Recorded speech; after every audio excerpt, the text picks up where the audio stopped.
Chapter 1. Seeds of Shadow. The wheel of time turns, and ages come and pass, leaving memories that become legend.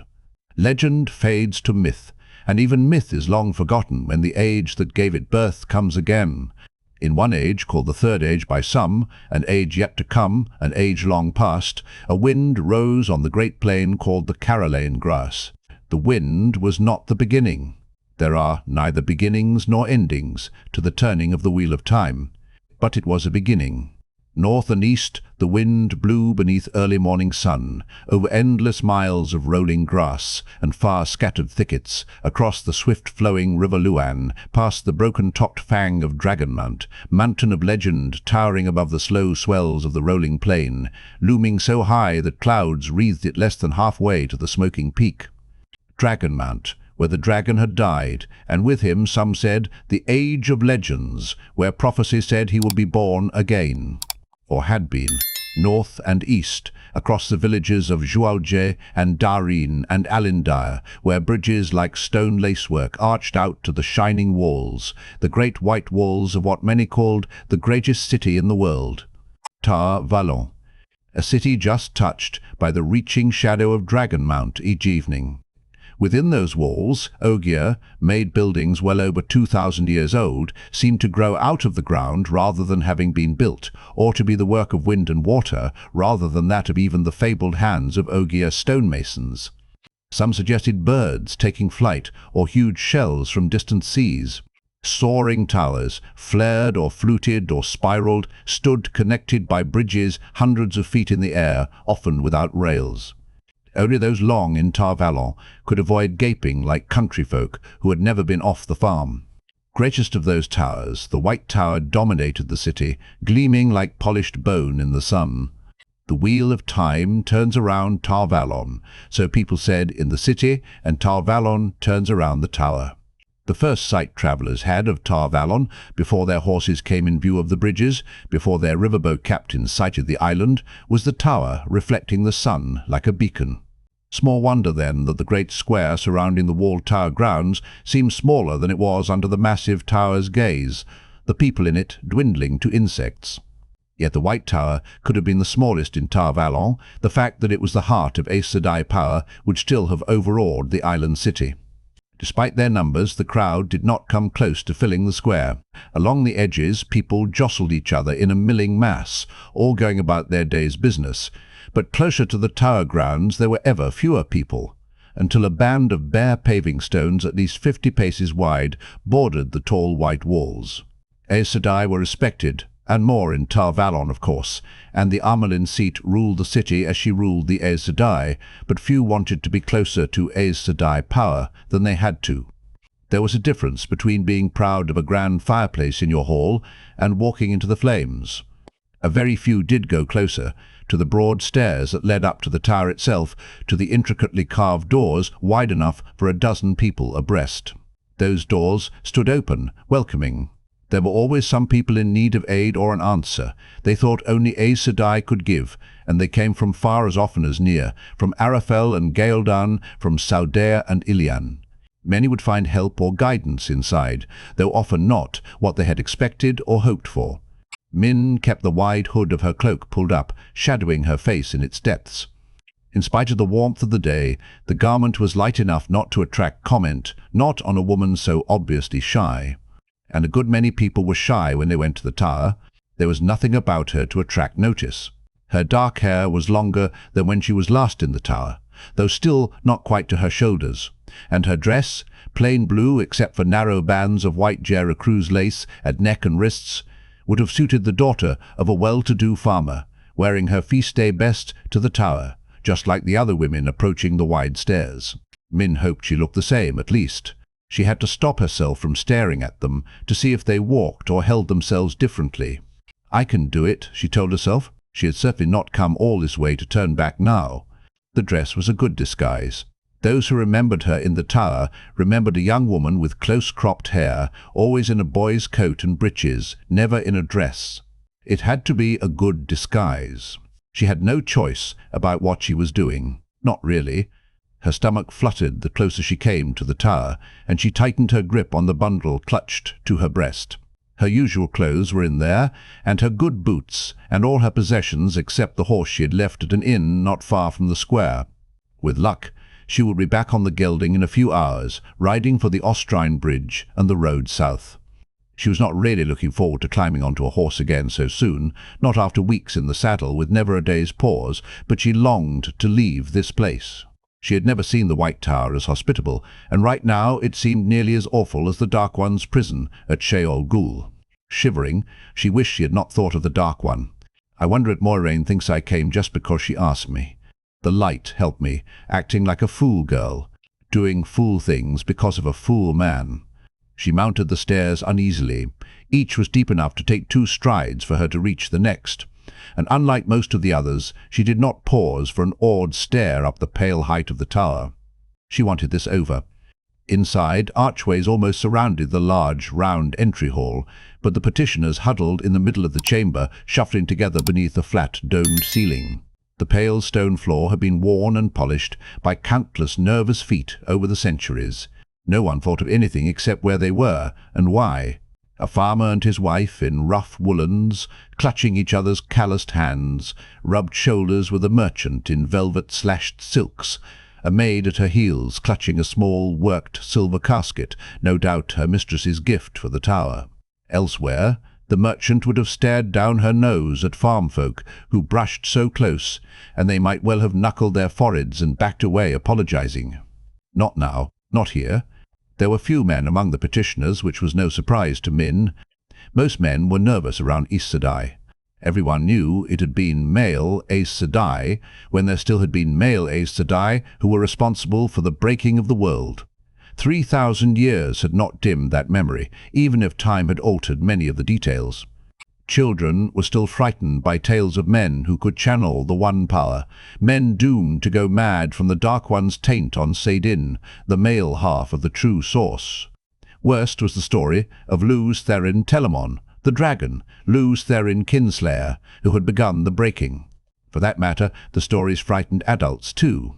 Prophecy said the dragon would be born again in mankind's greatest hour of need, to fight the Dark One in Tarmongaidon, the last battle, but that made little difference in how most people looked at any connection between men and the power. Any Aes Sedai would hunt down a man who could channel, now, of the 7 ajahs. The red did little else. Of course, none of that had anything to do with seeking help from Aes Sedai, yet few men felt easy about being linked in any way to Aes Sedai and the power. Few, that is, except warders, but each warder was bonded to an Aes Sedai. Warders could hardly be taken for the general run of men. There was a saying, "A man will cut off his own hand to get rid of a splinter before asking help from Aes Sedai." Women meant it as a comment on men's stubborn foolishness, but Min had heard some men say the loss of a hand might be the better decision. She wondered what these people would do if they knew what she knew, run screaming perhaps. And if they knew her reason for being here, she might not survive to be taken up by the tower guards and thrown into a cell. She did have friends in the tower, but none with power or influence. If her purpose was discovered, it was much less likely that they could help her than that she would pull them to the gallows or the headsman behind her. That was saying she lived to be tried, of course. More likely her mouth would be stopped permanently long before a trial. She told herself to stop thinking like that. I'll make it in, and I'll make it out. The light burn. Randall Thor for getting me into this. 3 or 4, accepted, women Min's age or perhaps a little older, were circulating through the round room, speaking softly to the petitioners. Their white dresses had no decoration except for 7 bands of colour of the hem, 1 band for each, ajah. Now and again a novice, a still younger woman or girl, all in white, came to lead someone deeper into the tower. The petitioners always followed the novices with an odd mix of excited eagerness and foot-dragging reluctance. Min's grip tightened on her bundle as one of the accepted stopped in front of her. "The light illumine you," the curly-haired woman said perfunctorily. "I'm called Faulan. How may the tower help you?" Faulan's dark, round face held the patience of someone doing a tedious job when she would rather be doing something else. Studying, probably, from what Min knew of the accepted. Learning to be Aes Sedai. Most important, however, was the lack of recognition in the accepted's eyes. The 2 of them had met when Min was in the tower before, though only briefly. Just the same, Min lowered her face in assumed diffidence. It was not unnatural. A good many country folk did not really understand the great step up from accepted to full Aes Sedai. Shielding her features behind the edge of her cloak, she looked away from Faulan. "I have a question I must ask the amyrlin seat," she began, then cut off abruptly as 3 Aes Sedai stopped to look into the entry hall, 2 from one archway and 1 from another. Accepted and novices curtsied when their rounds took them close to one of the Aes Sedai, but otherwise went on about their tasks, perhaps a trifle more briskly. That was all. Not so for the petitioners. They seemed to catch their breaths altogether. Away from the White Tower, away from Tar Valon, they might simply have thought the Aes Sedai, 3 women whose ages they could not guess, 3 women in the flush of their prime, yet with more maturity than their smooth cheeks suggested. In the tower, though, there was no question. A woman who had worked very long with the One Power was not touched by time in the same way as other women. In the tower, no one needed to see a golden great serpent ring to know an Aes Sedai. A ripple of curtsies spread through the huddle, and jerky bows from the few men. 2 or 3 people even fell to their knees. The rich merchant looked frightened. The farm couple at her side stared at legends come to life. How to deal with Aes Sedai was a matter of hearsay for most. It was unlikely that any here, except those who actually lived in Tar Valon, had seen an Aes Sedai before, and probably not even the Tar Valoners had been this close. But it was not the Aes Sedai themselves that halted Min's tongue. Sometimes, not often, she saw things when she looked at people, images and auras that usually flared and were gone in moments. Occasionally, she knew what they meant. It happened rarely, the knowing much more rarely than the seeing even, but when she knew, she was always right. Unlike most others, Aes Sedai and their warders always had images and auras, sometimes so many dancing and shifting that they made Min dizzy. The numbers made no difference in interpreting them, though. She knew what they meant for Aes Sedai as seldom as for anyone else. But this time she knew more than she wanted to, and it made her shiver. A slender woman with black hair falling to her waist, the only one of the 3 she recognized. Her name was Ananda. She was yellow ajah, wore a sickly brown halo, shriveled and split by rotting fissures that fell in and widened as they decayed. The small, fair-haired Aes Sedai beside Ananda was green ajah by her green-fringed shawl. The white flame of Tar Valon on it showed for a moment when she turned her back, and on her shoulder, as if nestled among the grapevines and flowering apple branches worked on her shawl, sat a human skull, a small woman's skull, picked clean and sun-bleached. The third, a plumply pretty woman halfway around the room, wore no shawl. Most Aes Sedai did not, except for ceremony. The lift of her chin and the set of her shoulders spoke of strength and pride. She seemed to be casting cool blue eyes on the petitioners through a tattered curtain of blood, crimson streamers running down her face. Blood and skull and halo faded away, and the dance of images around the 3 came and faded again. The petitioners stared in awe, seeing only 3 women who could touch the true source and channel the One Power. No one but Min saw the rest. No one but Min knew those 3 women were going to die, all on the same day.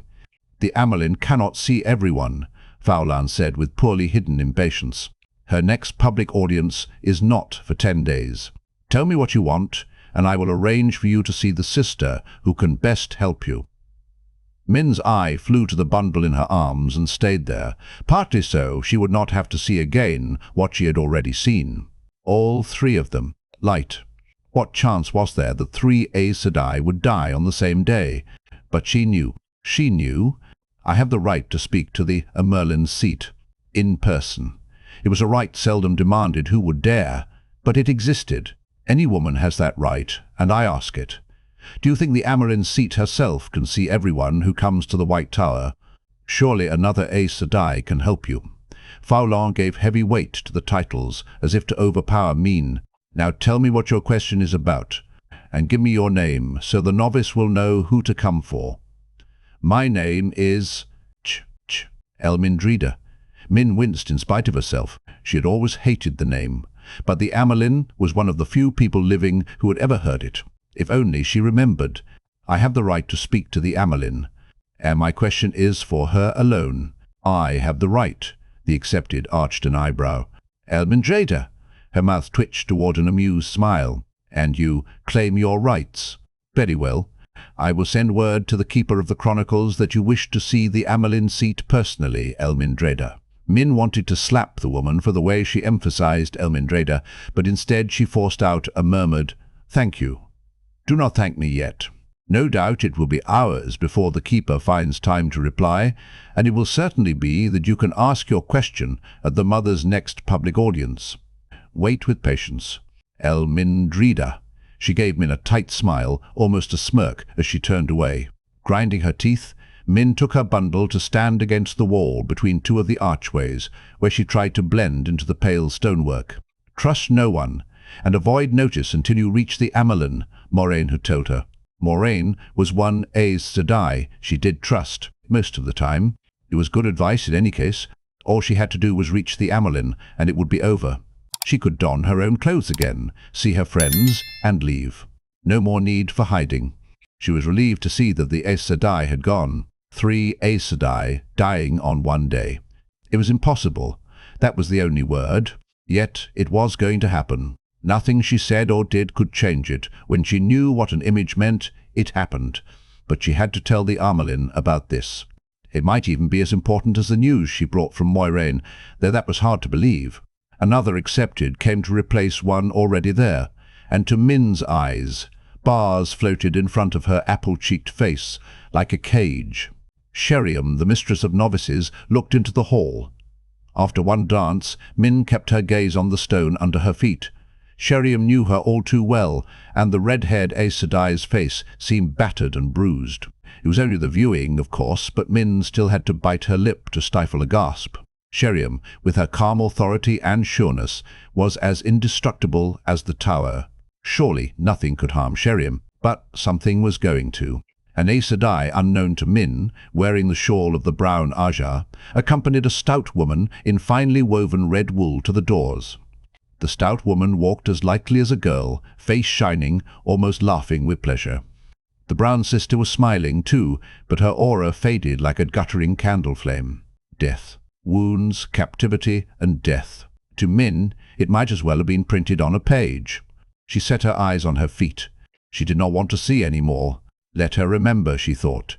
She had not felt desperation at any time on her long ride from the mountains of mist, not even on the 2 occasions when someone tried to steal her horse, but she felt it now. Light. Let her remember that bloody name. Mistress Elmindrada. Min gave a start. The black-haired novice who stood before her was barely old enough to be away from home, perhaps 15 or 16, though she made a great effort at dignity. "Yes, I am. That is my name. I am Sahra. If you will come with me," Sarah's piping voice took on a note of wonder, "the amyrlin seat will see you in her study now."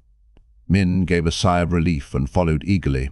Her cloak's deep hood still hid her face, but it did not stop her seeing, and the more she saw, the more she grew eager to reach the amyrlin. Few people walked the broad corridors that spiraled upward with their brightly coloured floor tiles, and their wall hangings and golden lampstands.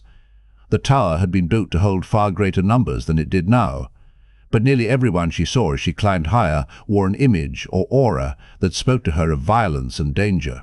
Warders hurried by with barely a glance for the 2 women, men who moved like hunting wolves, their swords only an afterthought to their deadliness, but they seemed to have bloody faces or gaping wounds.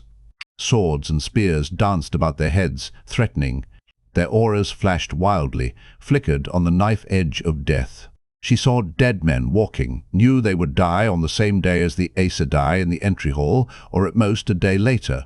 Even some of the servants, men and women with the flame of Tar Valon on their breasts, hurrying about their work, bore signs of violence. An Aes Sedai glimpsed down a side hallway appeared to have chains in the air around her, and another, crossing the corridor ahead of Min and her guide, seemed for most of those few strides to wear a silver collar around her neck. Min's breath caught at that. She wanted to scream. "It can all be overwhelming to someone who's never seen it before," Sahra said, trying and failing to sound as if the tower were as ordinary to her now as her home village. "But you are safe here. The amyrlin seat will make things right." Her voice squeaked when she mentioned the amyrlin. "Light. Let her do just that," Min muttered. The novice gave her a smile that was meant to be soothing. By the time they reached the hall outside the amyrlin's study, Min's stomach was churning and she was treading almost on Sara's heels. Only the need to pretend that she was a stranger had kept her from running ahead long since. One of the doors to the amyrlin's chambers opened, and a young man with red-gold hair came stalking out, nearly striding into Min and her escort. Tall and straight and strong in his blue coat, thickly embroidered with gold on sleeves and collar, Egwene of House Trakand, son of Queen Morghese of Andor, looked every inch the proud young lord. A furious young lord. There was no time to drop her head. He was staring down into her hood, right into her face. His eyes widened in surprise, then narrowed to slits of blue ice. "So, you are back. Do you know where my sister and Egwene have gone? They are not here?" Min forgot everything in a rising flood of panic. Before she knew what she was doing, she had seized his sleeves, peering up at him urgently, and forced him back a step. "Go in. They started for the tower months ago. Elaine and Egwene, and Nynaeve too, with Verin Sedai and Wine, Dame, and Dame by 4, Dao, Prue, and Dramini makes of Dao, Prue, and makes Owl, Dao. "Calm yourself," he said, gently undoing her grip on his coat. "Elite, I didn't mean to frighten you so." They arrived safely, and would not say a word of where they had been, or why. Not to me. I suppose there's scant hope you will. She thought she kept her face straight, but he took one look and said, "I thought not. This place has more secrets than—" They vanished again. And Nynaeve too. Nynaeve was almost an offhand addition. She might be one of Min's friends, but she meant nothing to him.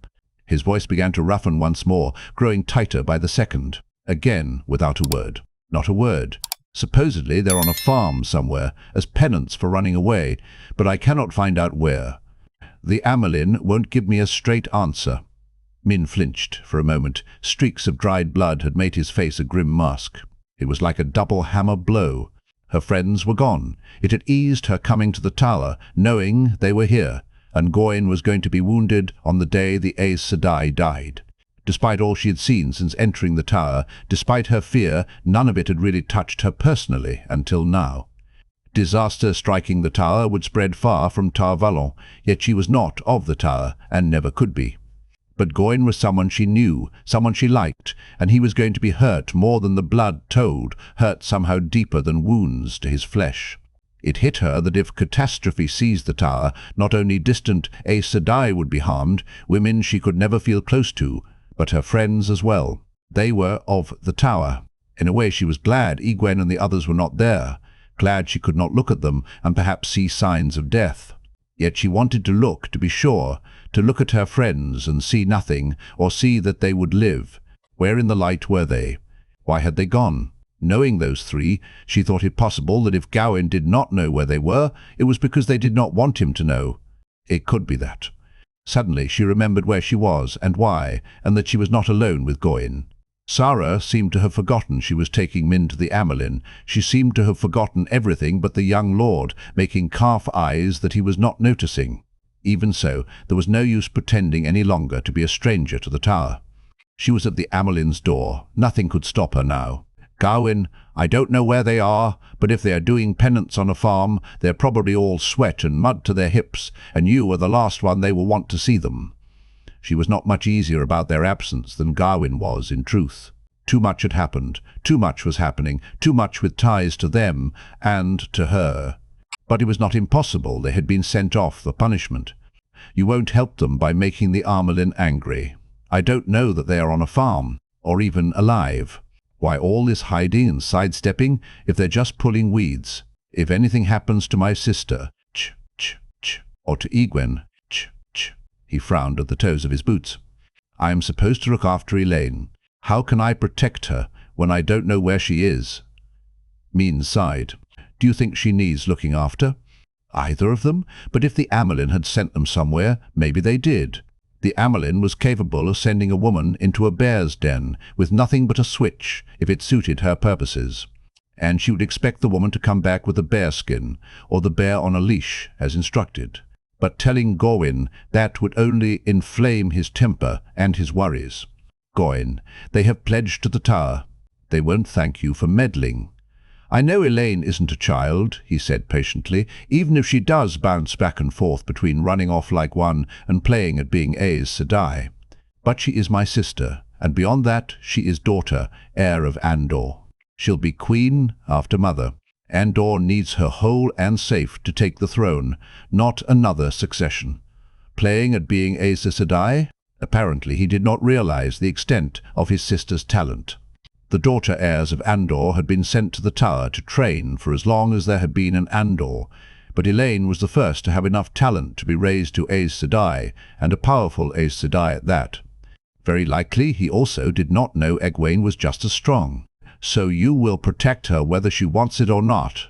She said it in a flat voice meant to let him know he was making a mistake, but he missed the warning and nodded agreement.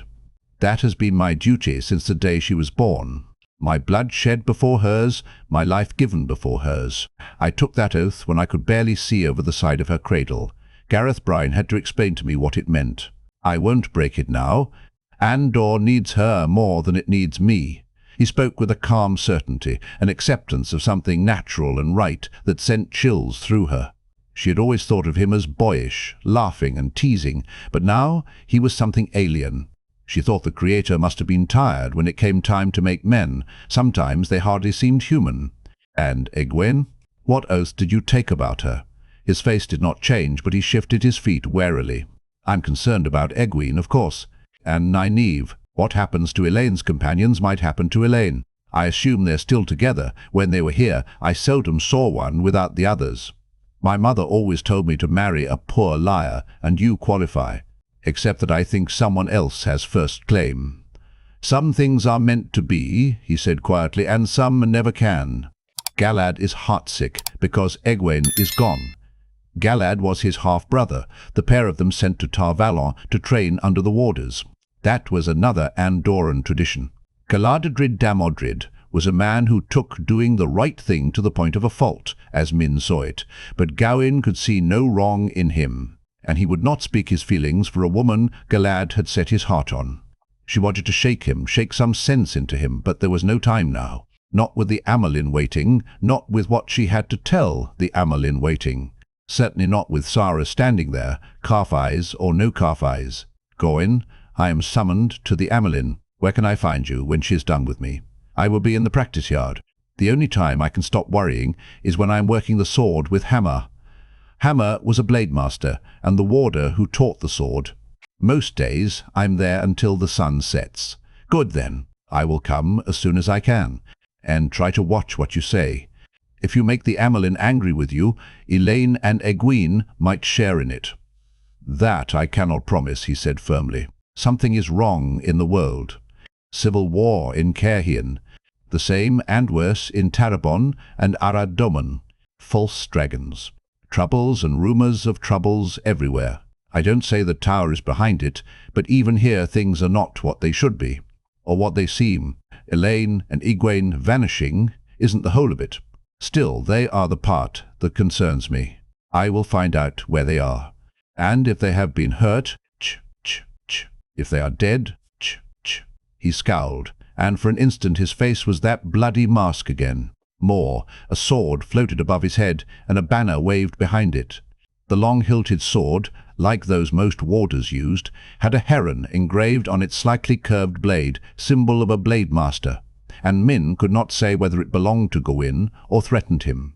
The banner bore Gawain's sigil of the charging white boar, but on a field of green rather than the red of Andor. Both sword and banner faded with the blood. Be careful, Gawain. She meant it two ways. Careful of what he said, and careful in a way she could not explain, even to herself. You must be very careful. His eyes searched her face as if he had heard some of her deeper meaning. I will try, he said finally. He put on a grin, almost the grin she remembered, but the effort was plain. I suppose I'd better get myself back to the practice yard, if I expect to keep up with Galad. I managed 2 out of 5 against Hamar this morning, but Galad actually won 3 the last time he bothered to come to the yard. Suddenly he appeared to really see her for the first time, and his grin became genuine. You ought to wear dresses more often. It's pretty on you. Remember, I will be there till sunset." As he strode away with something very close to the dangerous grace of a warder, Min realized she was smoothing the dress over her hip and stopped immediately. The light burned all men. Sarah exhaled as if she had been holding her breath. "He is very good-looking, isn't he?" she said dreamily. "Not as good-looking as Lord Gaylad, of course. And you really know him." It was half a question, but only half. Min echoed the novice's sigh. The girl would talk with her friends in the novice's quarters. The son of a queen was a natural topic, especially when he was handsome and had an air about him like the hero in a Gleeman's Tale. A strange woman only made for more interesting speculation. Still, there was nothing to be done about it. At any rate, he could hardly cause any harm now. "The amyrlin seat must be wondering why we haven't come," she said. Sahara came to herself with a wide-eyed start and a loud gulp. Seizing Min's sleeve with one hand, she jumped to open one of the doors, pulling Min behind her. The moment they were inside, the novice curtsied hastily and burst out in panic. "I brought her," Leen said I. "Mistress Elmindrida? The amyrlin seat wants to see her." The tall, coppery-skinned woman in the anteroom wore the hand-wide stole of the Keeper of the Chronicles, blue to show she had been raised from the blue ajah. Fists on hips, she waited for the girl to finish, then dismissed her with a clipped, "Took you long enough, child. Back to your chores now." Sarah bobbed another curtsy and scurried out as quickly as she had entered. Min stood with her eyes on the floor, her hood still pulled up around her face. Blundering in front of Sarah had been bad enough, though at least the novice did not know her name, but Lee knew her better than anyone in the tower except the amyrlin. Min was sure it could make no difference now, but after what had happened in the hallway, she meant to hold to Moiraine's instructions until she was alone with the amyrlin. This time her precautions did no good. Leen took 2 steps, pushed back the hood, and grunted as if she had been poked in the stomach. Min raised her head and stared back defiantly, trying to pretend she had not been attempting to sneak past. Straight, dark hair, only a little longer than her own, framed the keeper's face. The Aes Sedai's expression was a blend of surprise and displeasure at being surprised. "So, you are Elmindrida, are you?" Leenan said briskly. She was always brisk. "I must say you look it more in that dress than in your usual." Gob. "Just Min, Leen Sedai, if you please." Min managed to keep her face straight, but it was difficult not to glare. The keeper's voice had held too much amusement. If her mother had had to name her after someone in a story, why did it have to be a woman who seemed to spend most of her time sighing at men when she was not inspiring them to compose songs about her eyes or her smile? Very well. I'll not ask where you've been, nor why you've come back in a dress, apparently wanting to ask a question of the amyrlin. Not now, at least. Her face said she meant to ask later, though, and get answers. I suppose the mother knows who Elmindrida is? Of course. I should have known that when she said to send you straight in, and alone. The light alone knows why she puts up with you. She broke off with a concerned frown. What is the matter, girl? Are you ill? Min carefully blanked her face. Ooh, no. No, I'm all right. For a moment, the keeper had been looking through a transparent mask of her own face, a screaming mask. May I go in now, Leen Sedai? Leen studied her a moment longer, then jerked her head toward the inner chamber. In with you. Min's leap to obey would have satisfied the hardest taskmistress. The amyrlin seat's study had been occupied by many grand and powerful women over the centuries, and reminders of the fact filled the room, from the tall fireplace, all of golden marble from Kandor, cold now, to the panelled walls of pale, oddly striped wood, iron-hard yet carved in wondrous beasts and wildly feathered birds. Those panels had been brought from the mysterious lands beyond the Isle Waste well over 1,000 years ago, and the fireplace was more than twice as old. The polished red stone of the floor had come from the mountains of mist. High-arched windows let onto a balcony. The iridescent stone framing the windows shone like pearls, and had been salvaged from the remains of a city sunk into the sea of storms by the breaking of the world. No one had ever seen its like.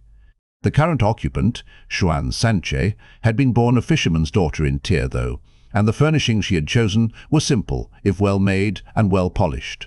She sat in a stout chair behind a large table, plain enough to have served a farmhouse.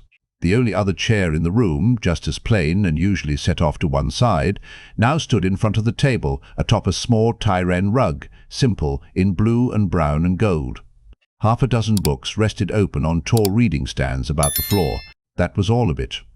A drawing hung above the fireplace, tiny fishing boats working among reeds in the fingers of the dragon, just as her father's boat had. At first glance, despite her smooth Aes Sedai features, seanchan herself looked as simple as her furnishings. She herself was sturdy and handsome rather than beautiful, and the only bit of ostentation in her clothing was the broad stole of the amyrlin seat she wore, with one coloured stripe for each of the 7 ajahs. Her age was indeterminate, as with any Aes Sedai. Not even a hint of grey showed in her dark hair. But her sharp blue eyes brooked no nonsense, and her firm jaw spoke of the determination of the youngest woman ever to be chosen. Amyrlin's seat. For over 10 years, seanchan had been able to summon rulers, and the powerful, and they had come, even if they hated the White Tower and feared Aes Sedai. As the amyrlin strode around in front of the table, Min set down her bundle and began an awkward curtsy, muttering irritably under her breath at having to do so. Not that she wanted to be disrespectful, that did not even occur to one facing a woman like seanchan, but the bow she usually would have made seemed foolish in a dress, and she had only a rough idea of how to curtsy. Halfway down, with her skirts already spread, she froze like a crouching toad. Seanchan was standing there as regal as any queen, and for a moment she was also lying on the floor, naked. Aside from her being in only her skin, there was something odd about the image, but it vanished before Min could say what. It was as strong a viewing as she had ever seen, and she had no idea what it meant. "Seeing things again, are you?" the amyrlin said. "Well, I can certainly make use of that ability of yours. I could have used it all the months you were gone. But we'll not talk of that. What's done is done. The wheel weaves as the wheel wills." She smiled a tight smile. "But if you do it again, I'll have your hide for gloves. Stand up, girl. Lean forces enough ceremony on me in a month to last any sensible woman a year. I don't have time for it. Not these days. Now, what did you just see?" Min straightened slowly. It was a relief to be back with someone who knew of her talent, even if it was the amyrlin seat herself. She did not have to hide what she saw from the amyrlin. Far from it. "Hui, you were. You weren't wearing any clothes." "Or I by e. I don't know what it means, mother." Siwan barked a short, mirthless laugh. "No doubt that I'll take a lover. But I have no time for that either. There's no time for winking at the men when you're busy bailing the boat." "Maybe," Min said slowly. "It could have meant that, though she doubted it. I just do not know. But, mother, I've been seeing things ever since I walked into the tower. Something bad is going to happen, something terrible." She started with the Aes Sedai in the entry hall and told everything she had seen, as well as what everything meant when she was sure. She held back what egwene had said, though, or most of it, it was no use telling him not to anger the amyrlin if she did it for him. The rest she laid out as starkly as she had seen it. Some of her fear came out as she dredged it all up, seeing it all again. Her voice shook before she was done. The amyrlin's expression never changed. "So, you spoke with young egwene," she said when Min finished. "Well, I think I can convince him to keep quiet. And if I remember Sahara correctly, the girl could do with some time working in the country. She'll spread no gossip hoeing a vegetable patch." "I don't understand," Min said. "Why should Goyin keep quiet?" "About what?" I told him nothing. And Sahara, spice. "Mother, perhaps I didn't make myself clear. Aes Sedai and warders are going to die. It has to mean a battle. And unless you send a lot of Aes Sedai and warders off somewhere, and servants too, I saw servants dead and injured too, unless you do that, that battle will be here." "In Tar Valon, did you see that?" the amyrlin demanded. "A battle? Do you know, with your talent, or are you guessing? What else could it be? At least 4 Aes Sedai are as good as dead. Mother, I've only laid eyes on 9 of you since coming back, and 4 are going to die. And the warders. What else could it be? More things than I like to think of," Siwan said grimly. "When? How long before this? Thing. thing occurs? Min shook her head. I do not know. Most of it will happen in the space of a day, maybe 2, but that could be tomorrow, or a year from now, or 10. Let us pray for 10. If it comes tomorrow, there isn't much I can do to stop it. Min grimaced. Only 2 Aes Sedai, besides seanchan, knew of what she could do, Moiraine and Vereen Mathwin, who had tried to study her talent. None of them knew how it worked, any more than she did, except that it had nothing to do with the power. Perhaps that was why only Moiraine seemed able to accept the fact that when she knew what a viewing meant, it happened. Maybe it's the White Cloaks, Mother. They were everywhere in Alindair when I crossed the bridge. She did not believe the Children of the Light had anything to do with what was coming, but she was reluctant to say what she believed. Believed, not knew, yet that was bad enough. But the amyrlin had begun shaking her head before she finished. They would try something if they could, I've no doubt. They would love to strike at the tower. But Eamon Valder won't move openly without orders from the Lord Captain Commander, and Pedron Niall will not strike unless he thinks we're injured. He knows our strength too well to be foolish. For 1,000 years the White Cloaks have been like that. Silverpike in the reeds, waiting for a hint of Aes Sedai blood in the water. But we've showed them none yet, nor will we, if I can help it. Yet if Valder did try something on his own— Siuan cut her off.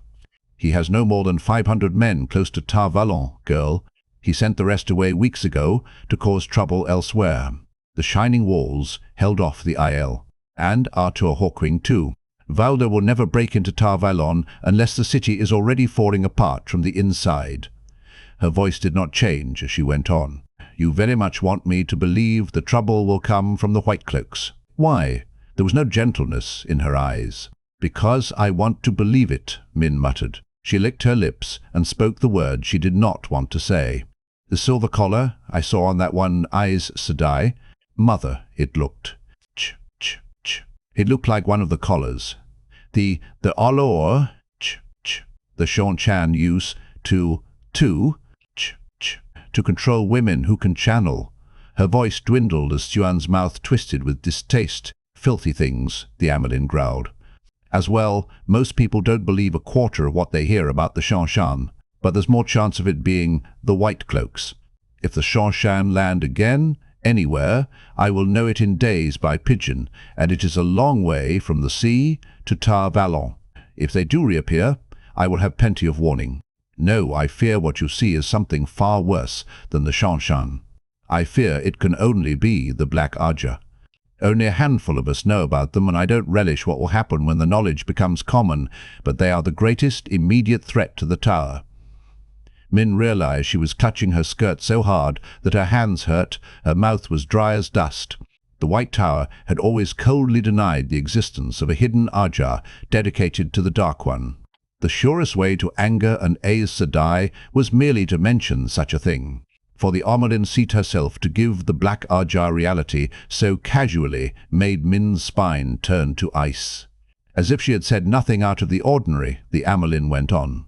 But you didn't come all this way just to do your viewings. What word from Moiraine?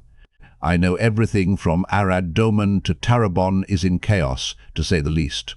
That was saying the least. Indeed, men supporting the Dragon Reborn were fighting those opposing him, and had turned both countries to civil war while they still fought each other for control of Ormoth Plain. Siuan's tone dismissed all that as a detail.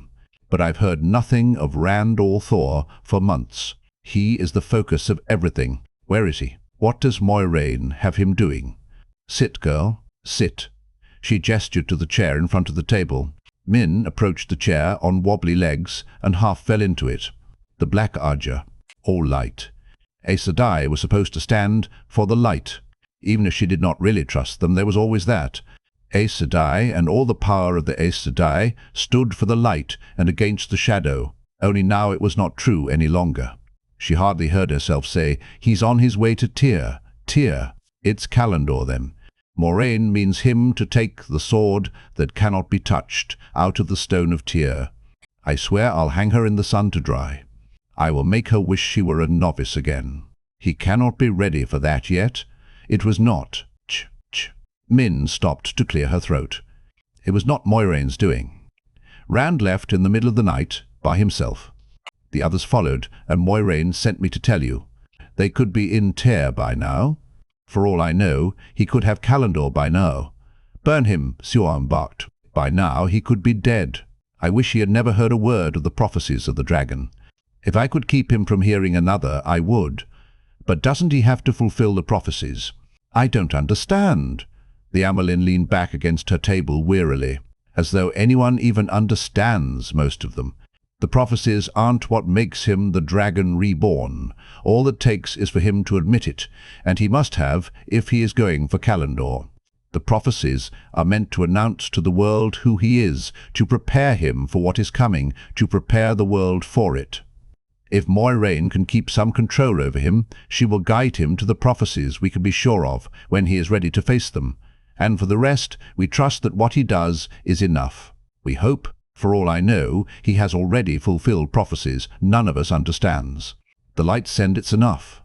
So you do mean to control him. He said you'd try to use him, but this is the first I've heard you admit it. Min felt cold inside.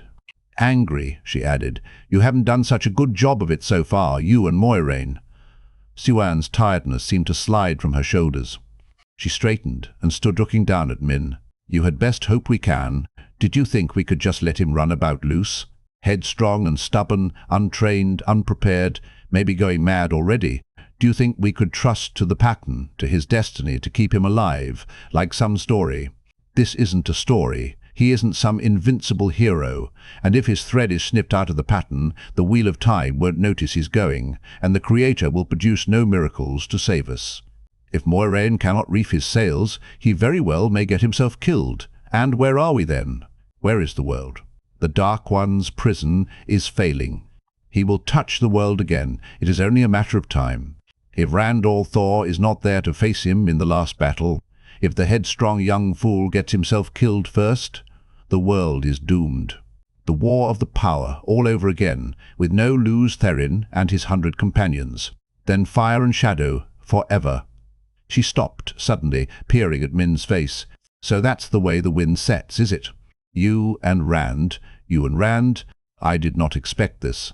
Min shook her head vigorously, felt her cheeks colouring. Of course not. I was. It's the last battle. And the Dark One. Light. Just thinking about the Dark One loose ought to be enough to freeze a warder's marrow. And the Black Ajah. Don't try to dissemble, the amyrlin said sharply. Do you think this is the first time I ever saw a woman afraid for her man's life? You might as well admit it. Min squirmed on her chair. Siouan's eyes dug at her, knowing and impatient. All right, she muttered finally. I'll tell you all of it, and much good it does either of us. The first time I ever saw Rand, I saw 3 women's faces, and one of them was mine. I've never seen anything about myself before or since, but I knew what it meant. I was going to fall in love with him. All 3 of us were. 3. The other 2. Who are they? Min gave her a bitter smile. The faces were blurred. I don't know who they are. Nothing to say that he would love you in return? Nothing. He has never looked at me twice. I think he sees me as a sister. So don't think you can use me as leash on him, because it will not work. Yet you do love him. I don't have any choice. Min tried to make her voice less sullen. I tried treating it as a joke, but I can't laugh anymore. You may not believe me, but when I know what it means, it happens. The amyrlin tapped a finger against her lips and looked at Min consideringly. That look worried Min. She had not meant to make such a show of herself, nor to tell as much as she had. She had not told everything, but she knew she should have learned by now not to give an Aes Sedai a lever, even if she did not see how it could be used. Aes Sedai was skilled at finding ways. Mother, I've delivered Moiraine's message, and I've told everything I know of what my viewings meant. There's no reason now I can't put on my own clothes and go. Go where? Tear. After talking with Gawain, trying to make sure he did not do something foolish, she wished she dared ask where Egwene and the other 2 were, but if the amyrlin would not tell Elaine's brother, there was small chance she would tell Min. And Siouan Sanche still had that weighing look in her eyes. Or wherever Rand is. I may be a fool, but I'm not the first woman to be a fool over a man. The first to be a fool over the dragon reborn. It will be dangerous being close to Rand Althor once the world finds out who he is, what he is. And if he now wields Kalimdor, the world will learn soon enough. Half will want to kill him anyway, as if by killing him they can stop the last battle, stop the Dark One from breaking free. A good many will die, close to him. It might be better for you to stay here. The amyrlin sounded sympathetic, but Min did not believe it. She did not believe seanchan was capable of sympathy. I'll take the risk. Maybe I can help him. With what I see. It isn't even as if the tower would be that much safer, not so long as there is one Red Sister here. They'll see a man who can channel and forget the last battle and the prophecies of the dragon. So will many others, Siuan broke in calmly. Old ways of thinking are hard to shed for Aes Sedai as for anyone else. Min gave her a puzzled look. She seemed to be taking Min's side of the thing now. It is no secret I am friends with Egwene and Nynaeve, and no secret they're from the same village as Rand. For the Red Ajah, that will be connection enough. When the tower finds out what he is, I would probably be arrested before the day's out. So will Egwene and Nynaeve, if you don't have them hidden away somewhere. Then you mustn't be recognized. You catch no fish if they see the net. I suggest you forget your coat and breeches for a time. The amyrlin smiled like a cat smiling at a mouse. What fish do you expect to catch with me? Min asked in a faint voice.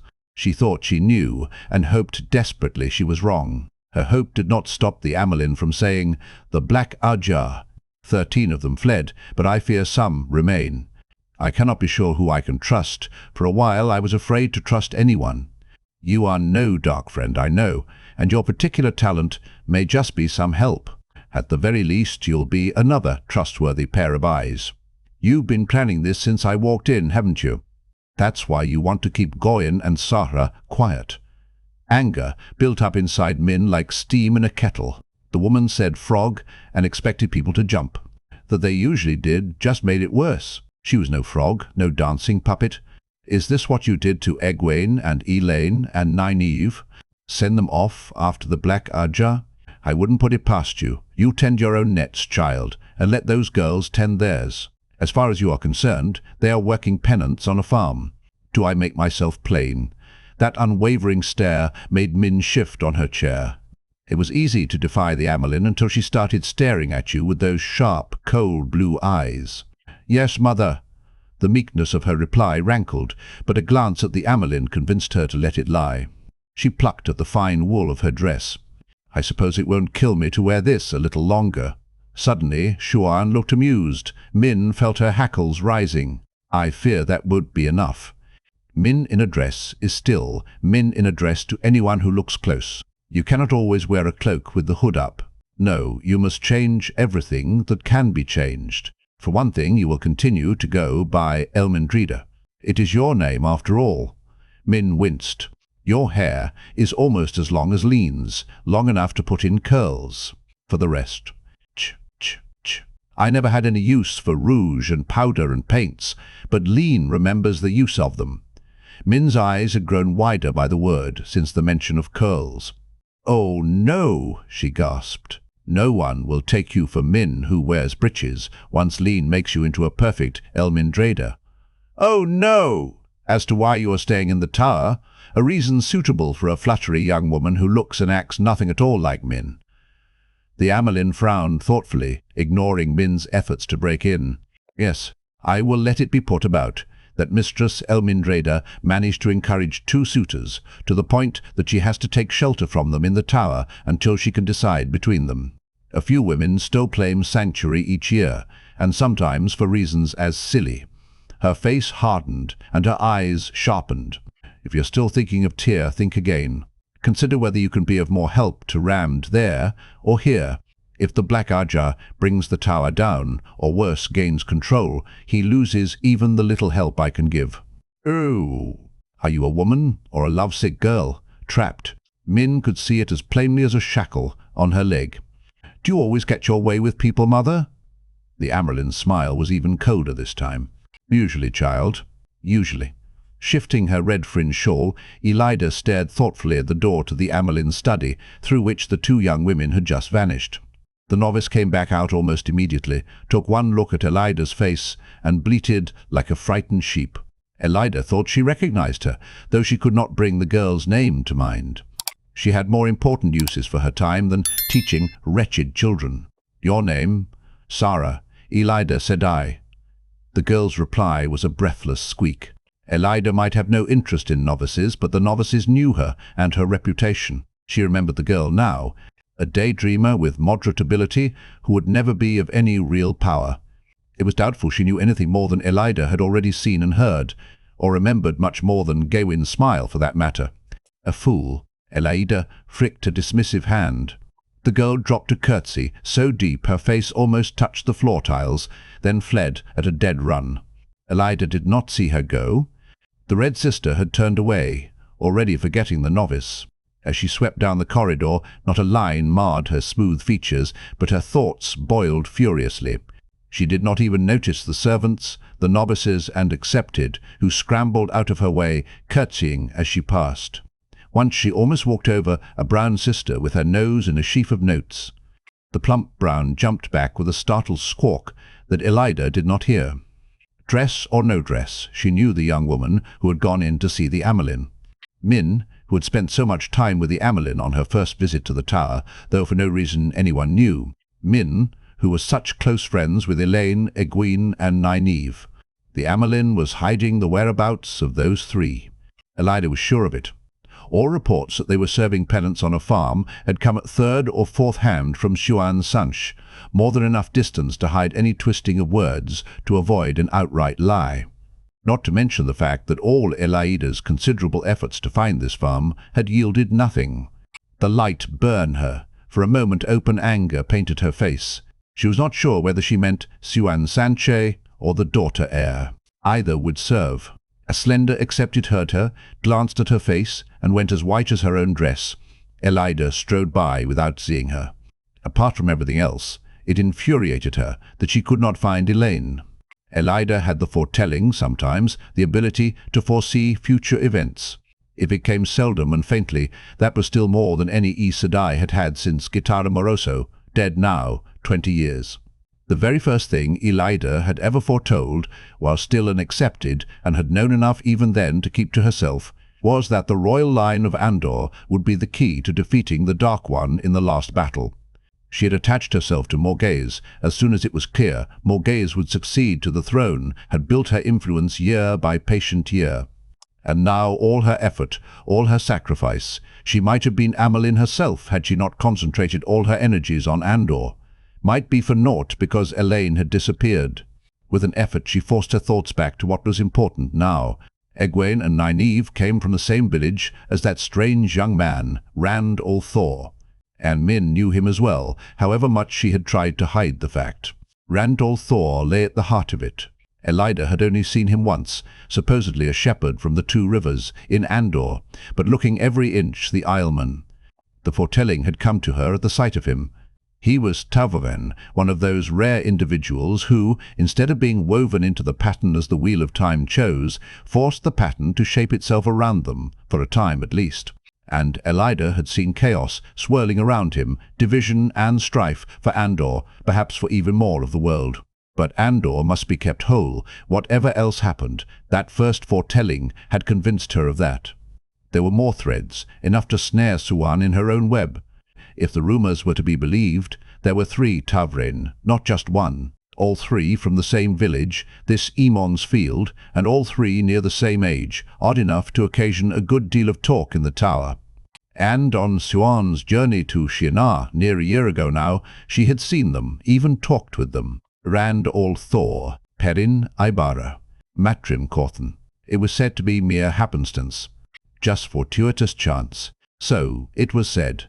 Those who said it did not know what Elida knew. When Elida saw the young al'Thor man, it had been Moiraine who spirited him away. Moiraine, who had accompanied him, and the other 2 Tavern in Shi'nar. Mohan Damodred, who had been Seanchan's closest friend when they were novices together.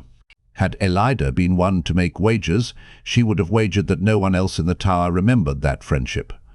On the day they were raised, Aes Sedai, at the end of the Aiel War, Siuan and Moiraine had walked away from one another and afterward behaved almost like strangers. But Elaida had been one of the accepted over those two novices, had taught their lessons and chastised them for slacking at chores, and she remembered. She could hardly believe that their plot could stretch back so far. Thor could not have been born much before that, yet it was the last link to tie them all together. For her, it was enough. Whatever Siuan was up to, she had to be stopped. Turmoil and chaos multiplied on every side. The Dark One was sure to break free. The very thought made Elaida shiver and wrap her shawl around her more tightly, and the tower had to be aloof from mundane struggles to face that. The tower had to be free to pull the strings to make the nations stand together, free of the troubles Randall Thor would bring. Somehow, he had to be stopped from destroying Andor. She had told no one what she knew of Thor. She meant to deal with him quietly, if possible. The Hall of the Tower already spoke of watching, even guiding these taverns. They would never agree to dispose of them, of the one in particular, as he must be disposed of. For the good of the Tower, for the good of the world. She made a sound in her throat, close to a growl. Siuan had always been headstrong, even as a novice, had always thought much of herself for a poor fisherman's daughter, but how could she be fool enough to mix the Tower in this without telling the Hall? She knew what was coming as well as anyone. The only way it could be worse was if... Abruptly, Elaida stopped, staring at nothing. Could it be that this Thor could channel, or one of the others? Most likely it would be all Thor. Oh, surely not. Not even Siuan would touch one of those. She could not. Who knows what that woman could do, she muttered. She was never fit to be the amyrlin seat. Talking to yourself, Elaida? I know you Reds never have friends outside your own ajah, but surely you have friends to talk to inside it. Elaida turned her head to regard Alviarin. The swan-necked Aes Sedai stared back with the insufferable coolness that was a hallmark of the white ajah. There was no love lost between red and white. They had stood on opposite sides in the hall of the tower for 1,000 years. White stood with blue, and Siuan had been a blue, but whites prided themselves on dispassionate logic. "Walk with me," Elaida said. Alviarin hesitated before falling in beside her. At first the white sister arched a disparaging eyebrow at what Elaida had to say concerning Siuan, but before the end she was frowning in concentration. "You have no proof of anything." "Improper," she said when Elaida finally fell silent. "Not yet," Elaida said firmly. She permitted herself a tight smile when Alviarin nodded. It was a beginning. One way or another, Siuan would be stopped before she could destroy the tower. Well hidden, in a stand of tall leather leaf above the north bank of the river Tarn, Dane Bornhold tossed back his white cloak with its flaring golden sun on the breast and raised the stiff leather tube of a looking-glass to his eye. A cloud of tiny bite-me's buzzed around his face, but he ignored them. In the village of Tarn Ferry, across the river, tall stone houses stood on high foundations against the floods that came every spring. Villagers hung out of windows or waited on stoops to stare at the 30 white-cloaked riders sitting their horses in burnished plate and mail. A delegation of village men and women were meeting with the horsemen. Rather, they were listening to Jarrett Byer, from what Bornhold could see, which was much the best. Bornhold could almost hear his father's voice. "Let them think there is a chance, and some fool will try to take it. Then there's killing to do, and another fool will try to avenge the first, so there's more killing. Put the fear of the light into them from the first. Let them know no one will be harmed if they do as they're told, and you'll have no trouble." His jaw tightened at the thought of his father, dead now. He was going to do something about that, and soon. He was sure only Byer knew why he had leaped to accept this command, aimed at an all-but-forgotten district in the hinterlands of Andor, and Byer would hold his tongue.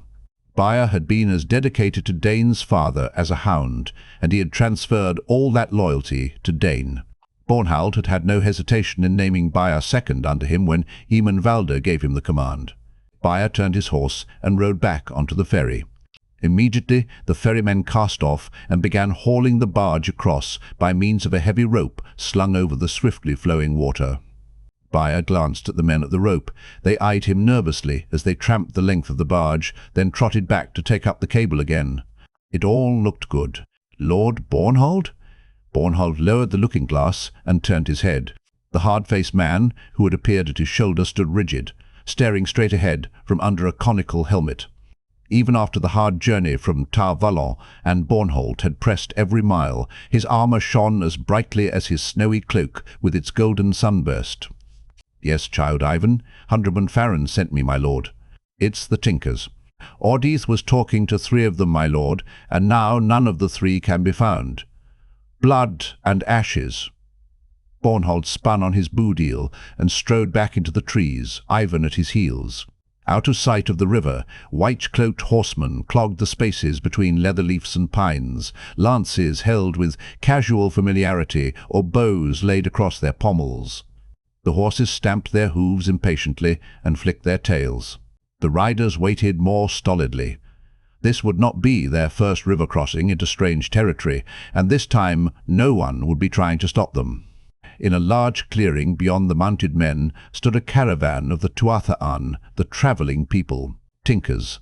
Nearly 100 horse-drawn wagons, like small boxy houses on wheels, made an eye-jarring blend of colours, red and green and yellow and every hue imaginable, in combinations only a tinker's eye could like. The people themselves wore clothes that made their wagons look dull. They sat on the ground in a large cluster, eyeing the mounted men with an oddly calm unease. The thin crying of a child was swiftly comforted by its mother. Nearby, dead mastiffs made a mound already buzzing with flies. Tinkers would not raise a hand, even to defend themselves, and the dogs had been mostly show, but Bornhold had not been willing to take a chance. 6 men were all he had thought necessary to watch Tinkers. Even with stiff faces, they looked embarrassed.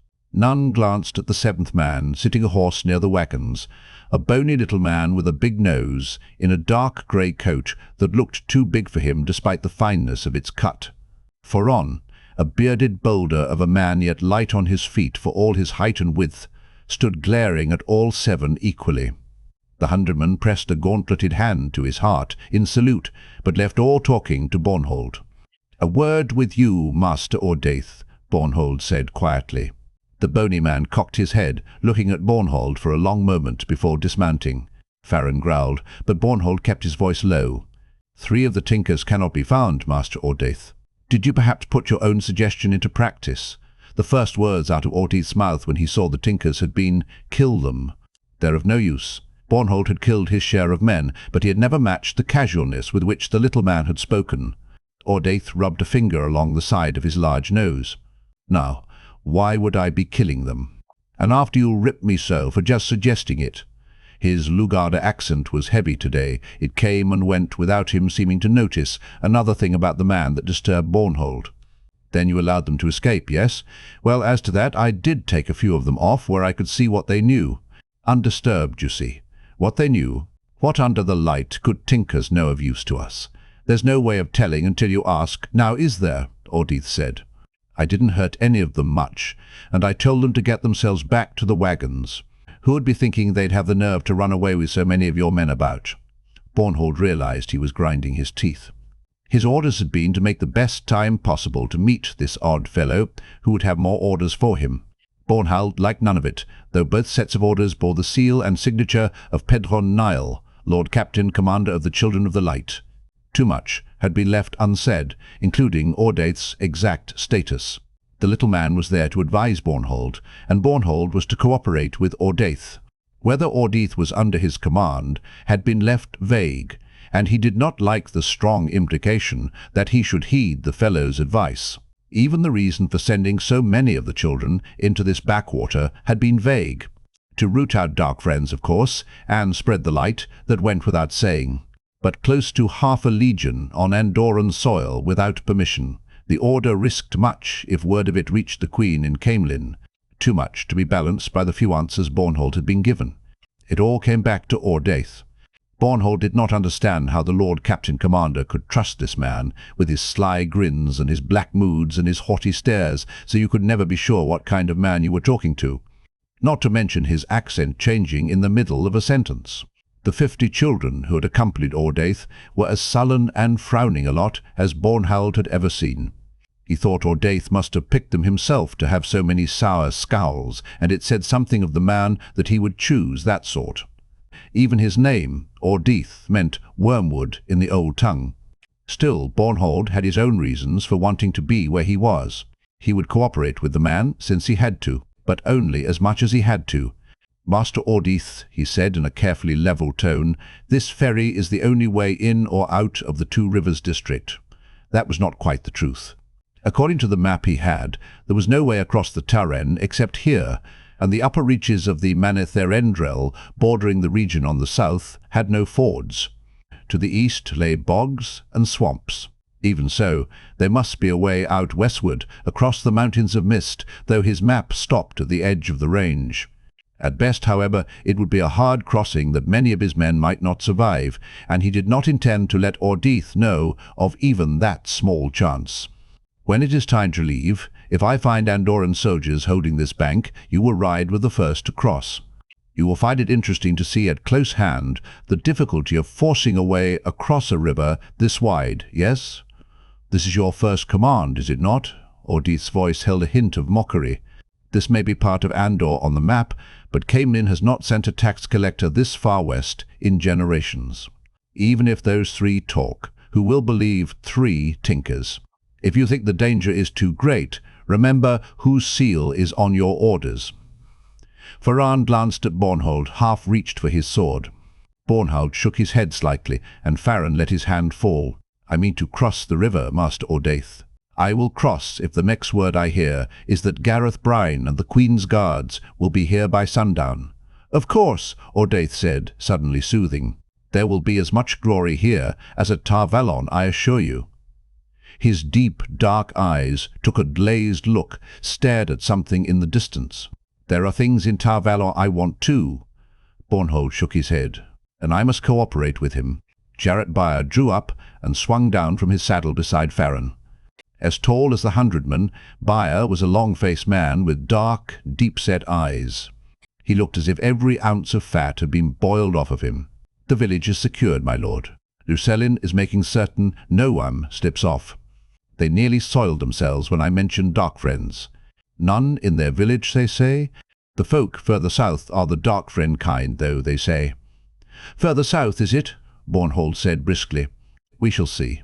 Put 300s across the river, Byer. Faran's first. The rest to follow after the Tinkers cross. And make sure no more of them get away, yes? We will scour the two rivers," Ordaith broke in. His narrow face was twisted, saliva bubbled at his lips. "We will flog them and flay them and sear their souls. I promised him. He'll come to me now." "He will come." Bornhold nodded for Byer and Faran to carry out his commands. A madman, he thought. The Lord Captain Commander has tied me to a madman. But at least I will find my path to Perrin of the Two Rivers. Whatever it takes, I will avenge my father. From a colonnaded terrace on a hilltop, the High Lady Suroth looked across the wide, lopsided bowl of Cantorin Harbour. The shaven sides of her scalp left a wide crest of black hair that fell down her back. Her hands rested lightly on a smooth stone balustrade as white as her pristine gown with its hundreds of pleats. There was a faint rhythmic ticking as she unconsciously drummed her fingers with their inch-long nails, the first two on each hand lacquered blue. A slight breeze blew off of the Arith Ocean, carrying more than a hint of salt in its coolness. Two young women kneeling against the wall behind the High Lady held white-plumed fans, ready if the breeze should fail.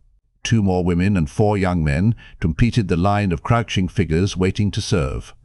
Barefoot, all 8 wore sheer robes to please the High Lady's aesthetic senses with the clean lines of their limbs and the grace of their motions. At the moment, Suroth truly did not see the servants, no more than one saw furniture. She saw the 6 Deathwatch guards at either end of the colonnade, though stiff as statues with their black tasseled spears and black lacquered shields. They symbolized her triumph and her danger. The Deathwatch Guard served only the Empress and her chosen representatives, and they would kill or die with equal fervor, whichever was necessary. There was a saying, "On the heights, the paths are paved with daggers." Her fingernails clicked on the stone balustrade. How thin was the razor's edge she walked. Vessels of the Athaan the sea folk, filled the inner harbour behind the seawall, even the largest looking too narrow for their length. Cut rigging made their yards, and booms slant at crazy angles. Their decks were empty, their crews ashore and under guard, as were any in these islands who had the skill to sail the open sea. Great, bluff, bowed seanchan ships by the score lay in the outer harbour and anchored off the harbour mouth. One, its ribbed sails bellied with wind, escorted a swarm of small fishing boats back toward the island port. If the smaller craft scattered, some of them might escape, but the seanchan ship carried a damanay, and one demonstration of a damanese power had quelled any such thoughts. The charred, shattered hulk of the seafolk ship still lay on a mudflat near the harbour mouth. How long she would manage to keep seafolk elsewhere, and the accursed mainlanders from learning that she held these islands, Suroth did not know.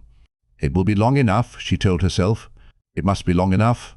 She had worked something of a miracle in rallying most of the seanchan forces after the debacle the High Lord Tarak had led them to. All but a handful of the vessels that had escaped from Falm lay under her control, and no one questioned her right to command the Haleen, the Forerunners. If her miracle held, no one on the mainland suspected they were here, waiting to take back the lands the Empress had sent them to reclaim, waiting to achieve the Koren, the return. Her agents already scouted the way. There would be no need to return to the court of the 9 moons and apologize to the Empress for a failure, not even hers. The thought of having to apologize to the Empress sent a tremor through her. Such an apology was always humiliating and usually painful, but what made her shiver was the chance of being denied death at the end, of being forced to continue as if nothing had occurred, while everyone, common as well as the blood, knew her degradation. A handsome young serving man sprang to her side, bearing a pale green robe worked in brilliantly plumaged birds of delight. She held her arms out for the garment and noticed him no more than a clod of dirt beside her velvet slipper. To escape that apology, she must retake what had been lost 1,000 years ago. And to do that, she must deal with this man who, her mainland agents told her, claimed to be the dragon reborn. If I cannot find a way to deal with him, the displeasure of the Empress will be the least of my worries. Turning smoothly, she entered the long room fronting the terrace, its outer wall all doors and tall windows to catch the breezes. The pale wood of the walls, smooth and glistening like satin, pleased Suroth, but she had removed the furnishings of the old owner, the former Athaan governor of Kantara, and replaced them with a few tall screens, most painted with birds or flowers. 2 were different.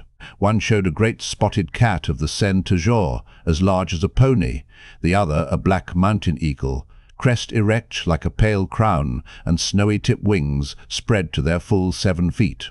Such screens were considered vulgar, but Suroth liked animals. Unable to bring her menagerie with her across the Aerith Ocean, she had had the screens made to depict her 2 favourites. She had never taken kindly to being balked in anything. 3 women awaited her as she had left them, 2 kneeling, 1 lying prostrate on the bare, polished floor, patterned in inlays of light and dark wood. The kneeling women wore the dark blue dresses of Suldam, red panels embroidered with forked silver lightning on the breast and on the sides of their skirts. One of the 2, Alwyn, a sharp-faced, blue-eyed woman with a perpetual glower, had the left side of her head shaved. The rest of her hair hung to her shoulder in a light brown braid. Suroth's mouth tightened momentarily at the sight of Alwyn. No Suldam had ever before been raised to the So-Jin, the hereditary upper servants of the blood, much less to a voice of the blood. Yet there had been reasons in Orwyn's case.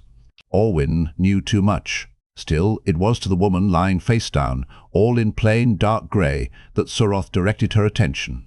A wide collar of silvery metal encircled the woman's neck, connected by a shining leash to a bracelet of the same material on the wrist of the second Suldam, Taisa. By means of leash and collar, the Adam, Taisa could control the grey-clad woman. And she had to be controlled. She was Damane, a woman who could channel, and thus too dangerous to be allowed to run loose. Memories of the armies of the night were still strong in seanchan 1,000 years after their destruction. Suroth's eyes flickered uneasily to the 2 Suldam. She no longer trusted any Suldam, and yet she had no choice but to trust them. No one else could control the damane, and without the damane, the very concept was unthinkable. The power of seanchan, the very power of the Crystal Throne, was built on controlled damane. There were too many things about which Suroth had no choice to suit her, such as Olwyn, who watched as if she had been Sojin all of her life. Oh, as if she were of the blood itself, and knelt because she chose to. Pura. The damane had had another name when she was one of the hated Aes Sedai, before falling into seanchan hands, but Suroth neither knew what it had been nor cared. The grey-clad woman tensed, but did not raise her head. Her training had been particularly harsh. I will ask again, Pura. How does the White Tower control this man who calls himself the Dragon Reborn? The damane moved her head a fraction, enough to shoot a frightened look at Taisa. If her answer was displeasing, the Suldam could make her feel pain without raising a finger by means of the Ardam. The tower would not try to control a false dragon, High Lady, Pura said breathily. They would capture him and gentle him. Taisa looked an indignant question of the High Lady. The answer had avoided Suroth's query, had perhaps even implied that one of the blood had spoken untruth. Suroth gave a slight shake of her head, the merest sideways motion. She had no wish to wait while the damane recovered from punishment, and Taisa bowed her head in acquiescence. Once again, Pura, what do you know of Aes Sedai? Suroth's mouth twisted at being defiled with that name. Orwyn gave a grunt of distaste. Aes Sedai aiding this man? I warn you. Our soldiers fought women of the tower, women channeling the power at Falmer, so do not attempt to deny it. Pura. Pura does not know, High Lady. There was urgency in the damane's voice, and uncertainty. She darted another wide-eyed glance at Taisa. It was clear that she wanted desperately to be believed. Perhaps. Perhaps the amyrlin or the hall of the tower. No, they would not. Pura does not know, High Lady. The man can channel, Suroth said curtly. The woman on the floor moaned, though she had heard the same words from Suroth before. Saying it again made Suroth's stomach knot, but she allowed nothing to show on her face. Little of what had happened at Falmer had been the work of women channeling. Damane could sense that, and the Suldam wearing the bracelet always knew what her damane felt. That meant it had to have been the work of the man. It also meant he was incredibly powerful, so powerful that Suroth had once or twice found herself wondering, growing queasy, whether he might really be the Dragon Reborn. That cannot be, she told herself firmly. In any case, it made no difference to her plans. It is impossible to believe that even the White Tower would allow such a man to walk free. How do they control him? The damane lay there silently, face to the floor, shoulders shaking, weeping. Answer the High Lady, Taisa said sharply. Taisa did not move, but Pura gasped, flinching as if struck across the hips. A blow delivered through the Adam. Pura does not know. The damane stretched out a hesitant hand as though to touch Suroth's foot. Huiz. Pura has learned to obey. Pura speaks only the truth. Please do not punish Pura. Suroth stepped back smoothly, letting none of her irritation show. That she should be forced to move by a damane, that she could almost be touched by one who could channel. She felt a need to bathe, as if the touch had actually landed. Taisa's dark eyes bulged in outrage at the damane's effrontery. Her cheeks were scarlet with shame that this should happen while she wore the woman's bracelet. She seemed torn between prostrating herself beside the damane to beg forgiveness and punishing the woman then and there. Orwyn stared a thin-lipped contempt, every line of her face saying that such things did not happen when she wore a bracelet. Suroth raised one finger a fraction, making a small gesture every Sojin knew from childhood, a simple dismissal. Orwyn hesitated before interpreting it, then tried to cover her slip by rounding harshly on Taisa. Take this creature from the presence of the High Lady Suroth, and when you have punished her, go to Serela and tell her that you control your charges as if you had never worn the bracelet before. Tell her that you are to be. Suroth shut Alwyn's voice from her mind. None of that had been her command except the dismissal, but quarrels between Suldam were beneath her notice. She wished she knew whether Pura was managing to hide something. Her agents reported claims that the women of the White Tower could not lie. It had not been possible to force Pura to tell even a simple lie, to say that a white scarf was black, yet that was not enough to be conclusive. Some might accept the tears of the damane, her protests of inability whatever the Suldam did, but none who did would have risen to lead the return. Pura might have some reservoir of will left, might be clever enough to try using the belief that she was incapable of lying. None of the women collared on the mainland were fully obedient, trustworthy, not like the damane brought from Seanchan. None of them truly accepted what they were, as Seanchan damane did. Who could say what secrets might hide in one who had called herself Aes Sedai? Not for the first time Suroth wished she had the other Aes Sedai who had been captured on Tommen Head. With two to question, there would have been a better chance to catch lies and evasions. It was a useless wish. It was a useless wish. The other could be dead, drowned at sea, or on display at the Court of the Nine Moons. Some of the ships Suroth had failed to gather in must have managed a journey back across the ocean, and one might well have carried the woman. She herself had sent a ship carrying carefully crafted reports, nearly half a year ago now, as soon as she had solidified her control of the Forerunners, with a captain and crew from families that had served hers since Luthair Pondrag had proclaimed himself emperor nearly 1,000 years ago. Dispatching the ship had been a gamble, for the Empress might send back someone to take Suroth's place. Not sending the vessel would have been a greater, though only utter and crushing victory could have saved her then. Perhaps not even that. So the Empress knew of Falme, knew of Turak's disaster and Suroth's intention to go on. But what did she think of that knowledge, and what was she doing about it? That was a greater concern than any damane, whatever she had been before collaring. Yet the Empress did not know everything. The worst could not be entrusted to any messenger, no matter how loyal.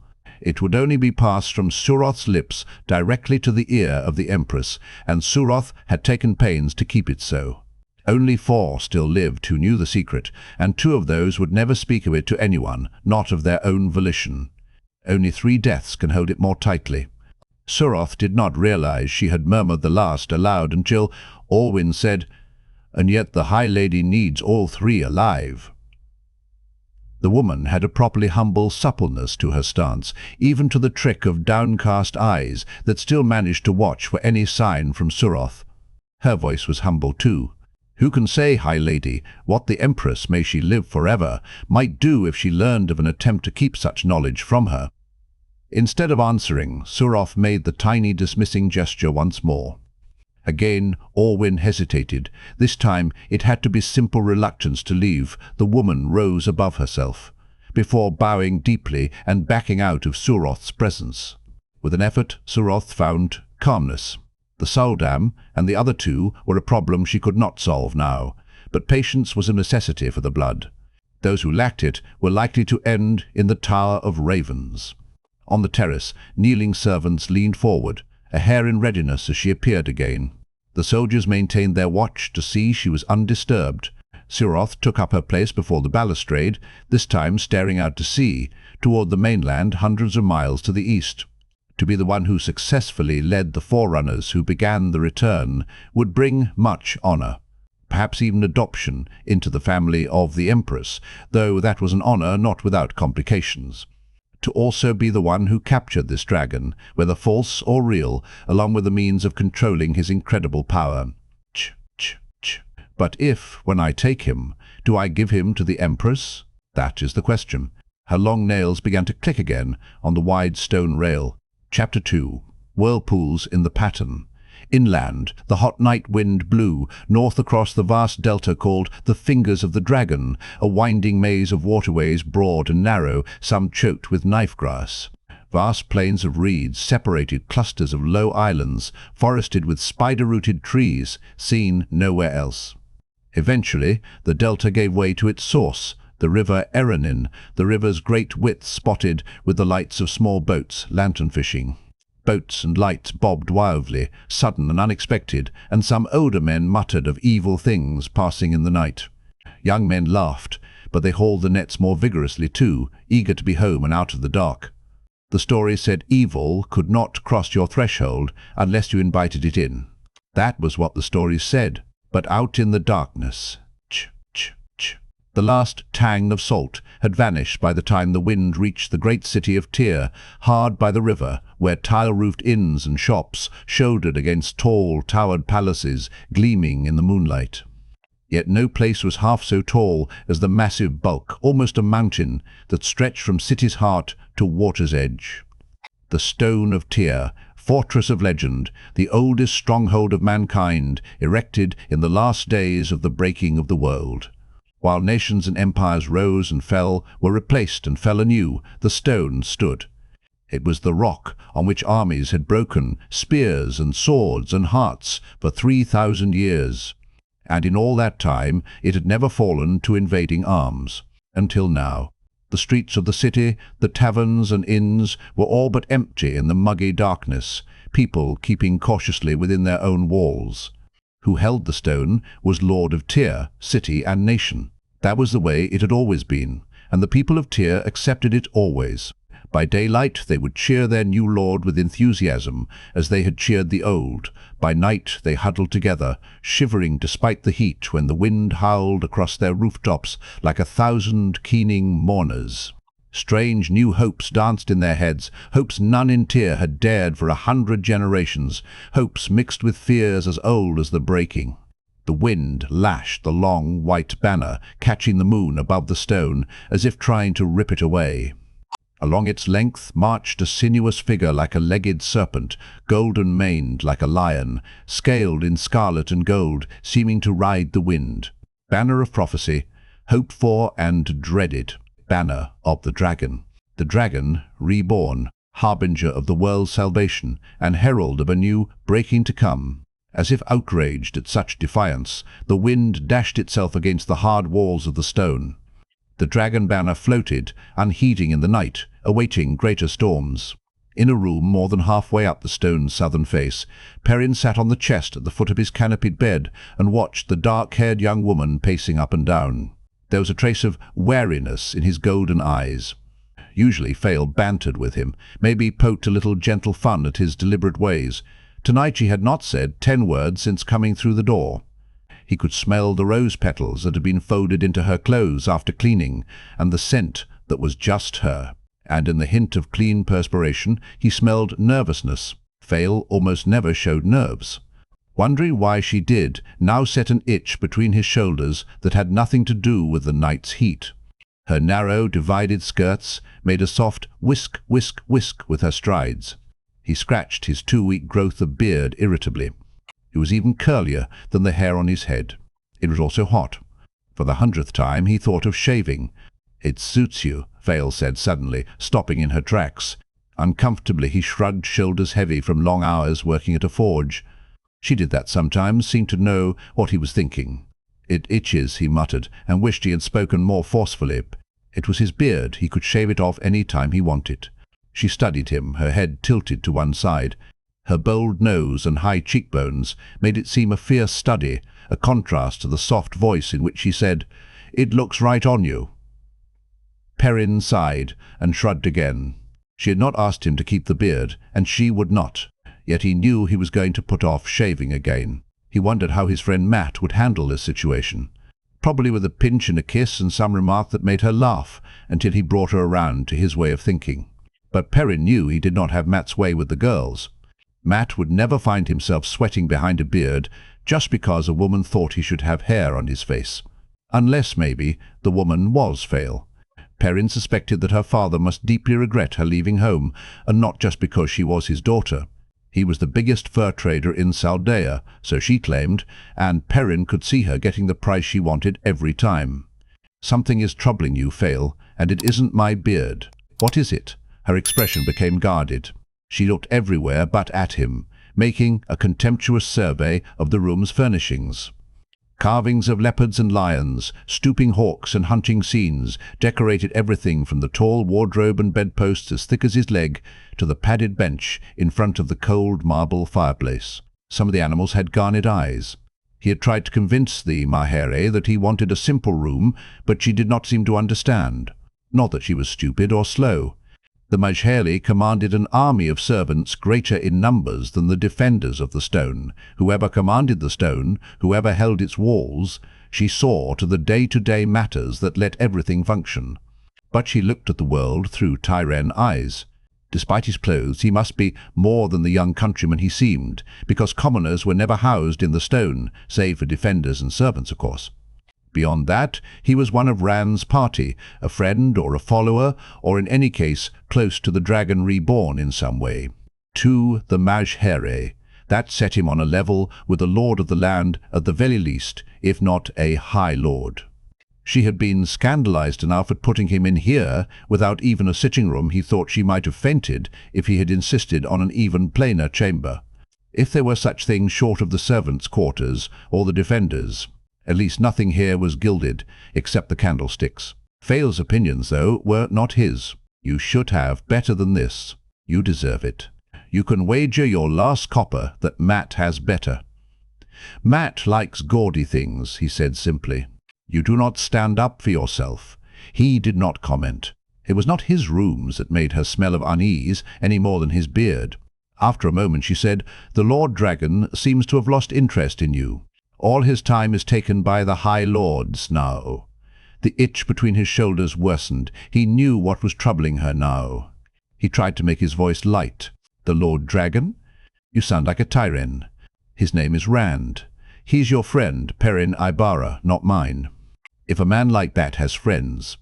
She drew a deep breath and went on in a more moderate tone. "I have been thinking about leaving the stone. Leaving Tyr. I don't think Moiraine would try to stop me. News of just AD, of Rand has been leaving the city for 2 weeks now. She can't think to keep him secret any longer. He only just stopped." Another sigh. "I don't think she will either. If anything, I think she considers you a complication. She will probably give you money to see you on your way." Planting fists on hips, she moved to stare down at him.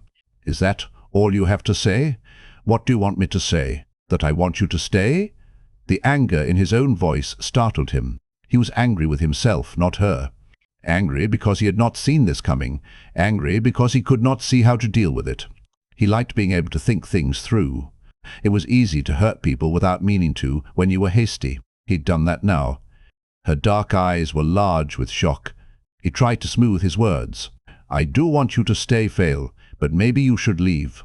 I know you're no coward, but the dragon reborn, the Forsaken.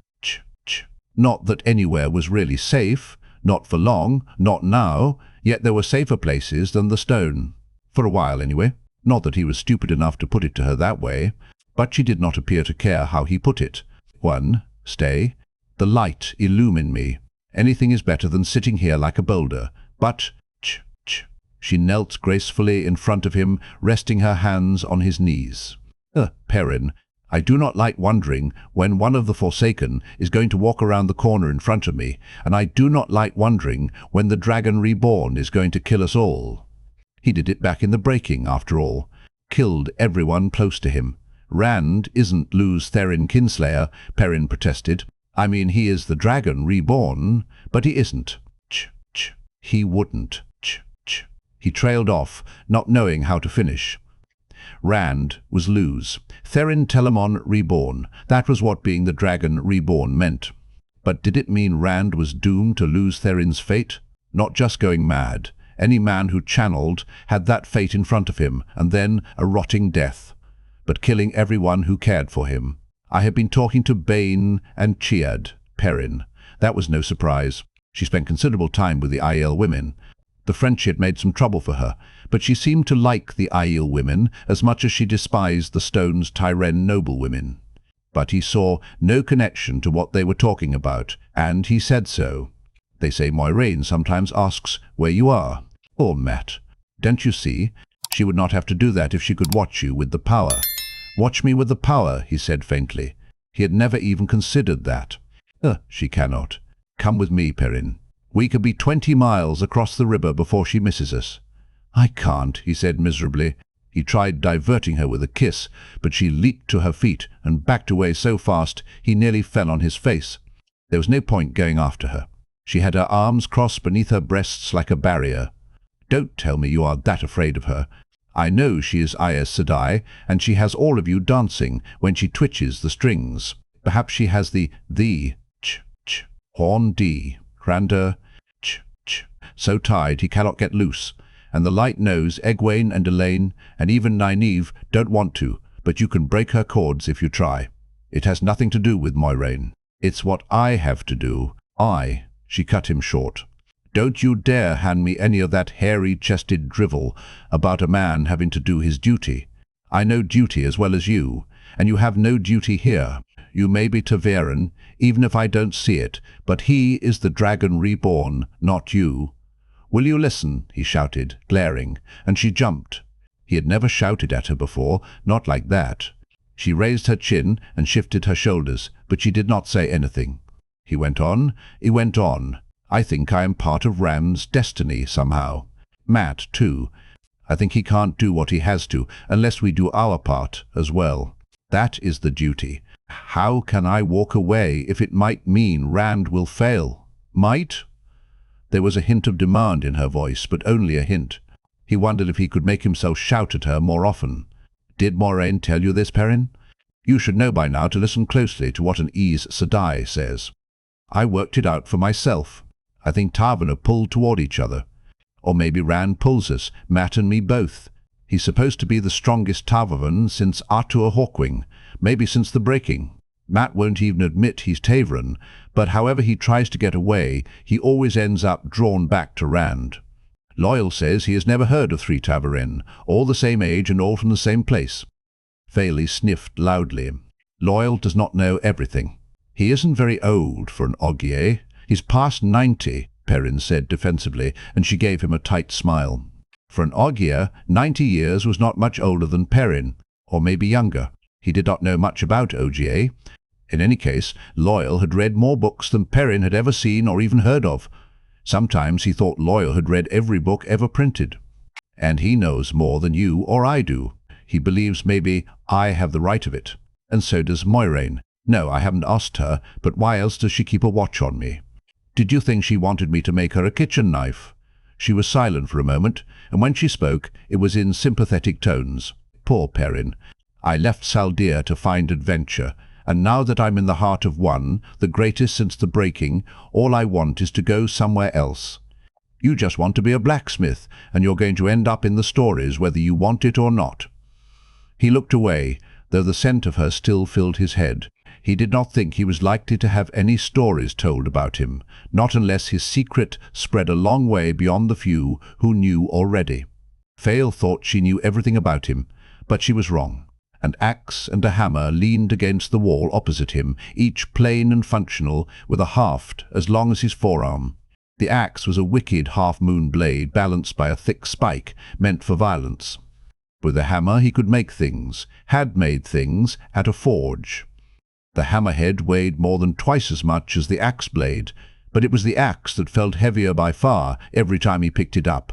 With the axe he had. He scowled, not wanting to think about that. She was right. All he wanted was to be a blacksmith, to go home and see his family again and work at the smithy. But it was not to be, he knew that. He got to his feet long enough to pick up the hammer, then sat back down. There was something comforting in holding it.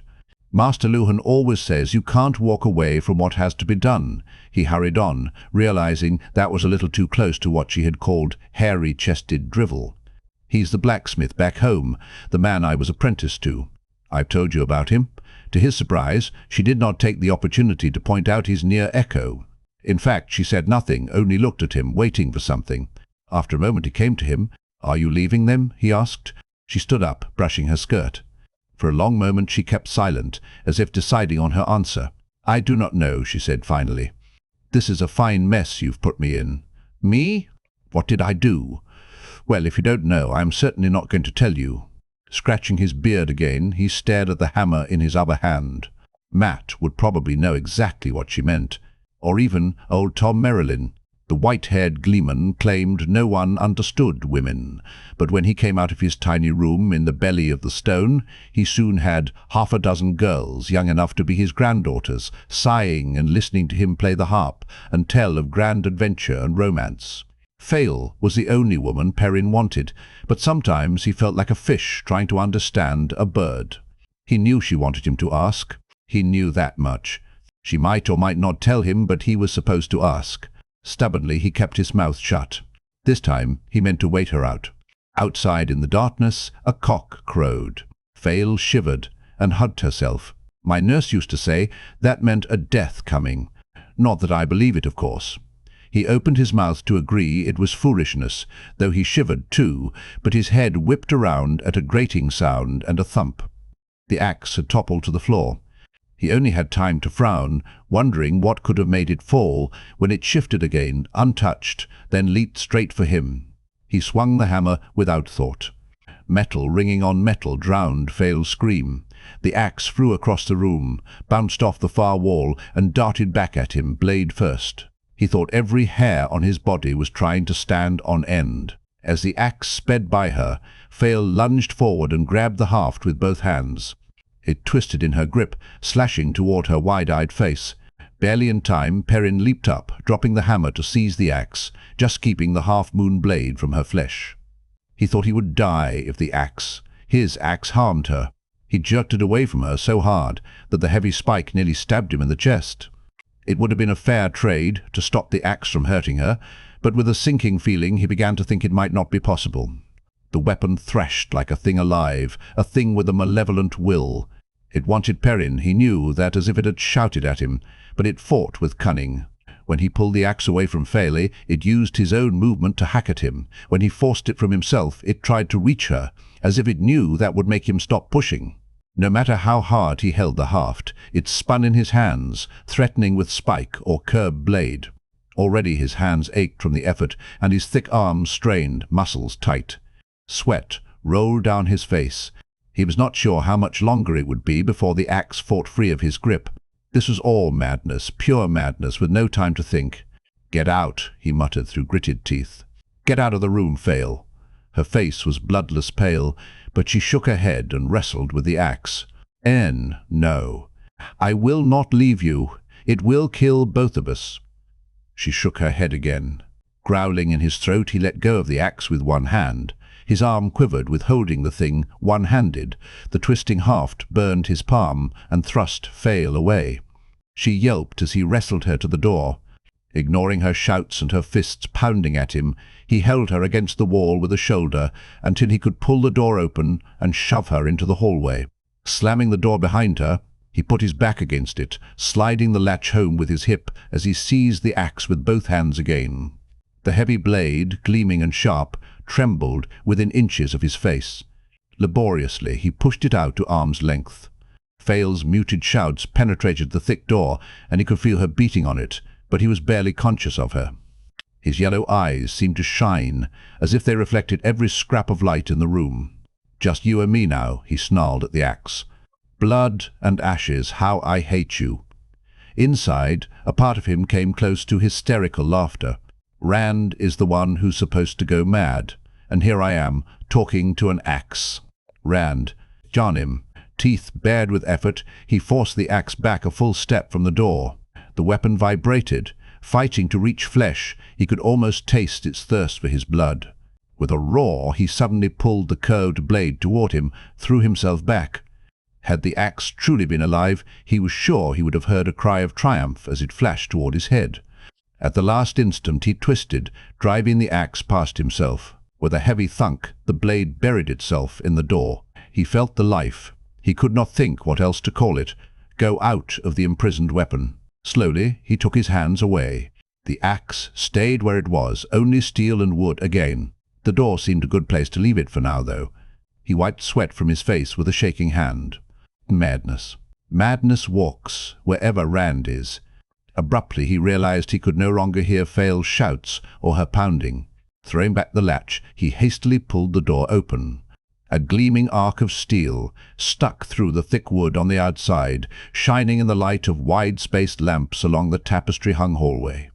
Fael stood there, hands raised, frozen in the act of beating on the door. Eyes wide and wondering, she touched the tip of her nose. "Another inch," she said faintly, and ch. With a sudden start, she flung herself on him, hugging him fiercely, raining kisses on his neck and beard between incoherent murmurs. Just as quickly, she pushed back, running anxious hands over his chest and arms. "Are you hurt? Are you injured?" "Did it? Ch. "I'm all right," he told her.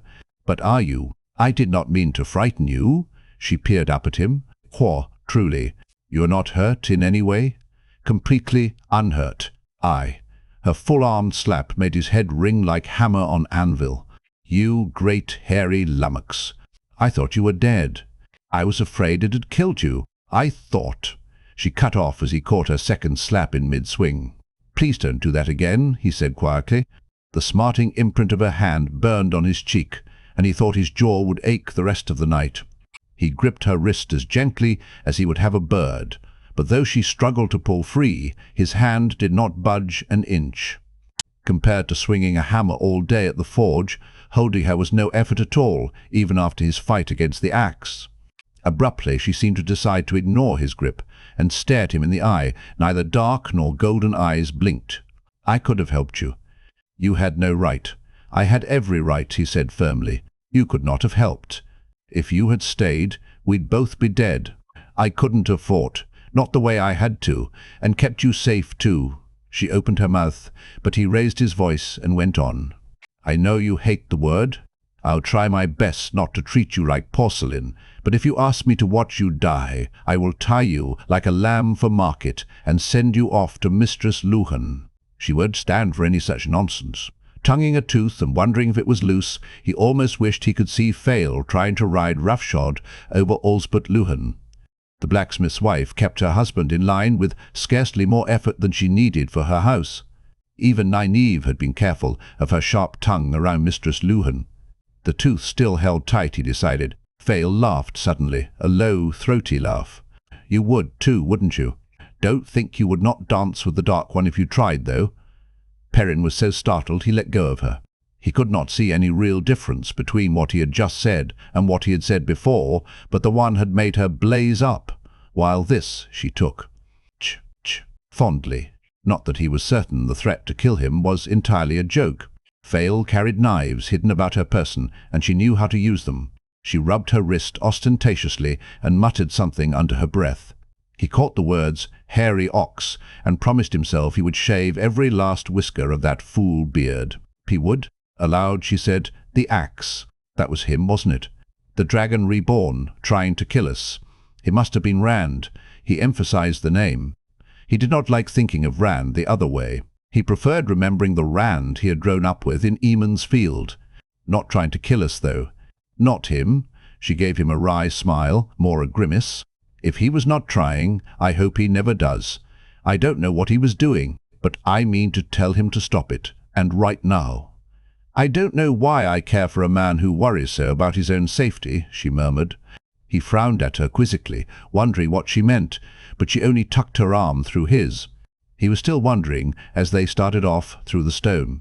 The axe he left where it was, stuck in the door. It would not harm anyone. Teeth clamped on a long-stemmed pipe. Matt opened his coat a bit more and tried to concentrate on the cards lying face down in front of him and on the coins spilled in the middle of the table.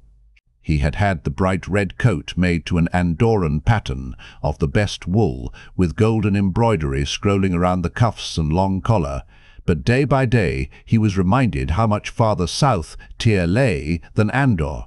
Sweat ran down his face and plastered the shirt to his back. None of his companions around the table appeared to notice the heat at all, despite coats that looked even heavier than his, with fat, swollen sleeves, all padded silks and brocades and satin stripes. Two men in red and gold livery kept the gamblers' silver cups full of wine and proffered shining silver trays of olives and cheeses and nuts. The heat did not seem to affect the servants either, though now and again one of them yawned behind his hand when he thought no one was looking. The night was not young. Matt refrained from lifting his cards to check them again. They would not have changed. 3 rulers, the highest cards in 3 of the 5 suits, were already good enough to win most hands. He would have been more comfortable dicing. There was seldom a deck of cards to be found in the places he usually gambled, where silver changed hands in 50 different dice games. But these young Tyren lordlings would rather wear rags than play at dice. Peasants tossed dice, though they were careful not to say so in his hearing. It was not his temper they feared, but who they thought his friends were.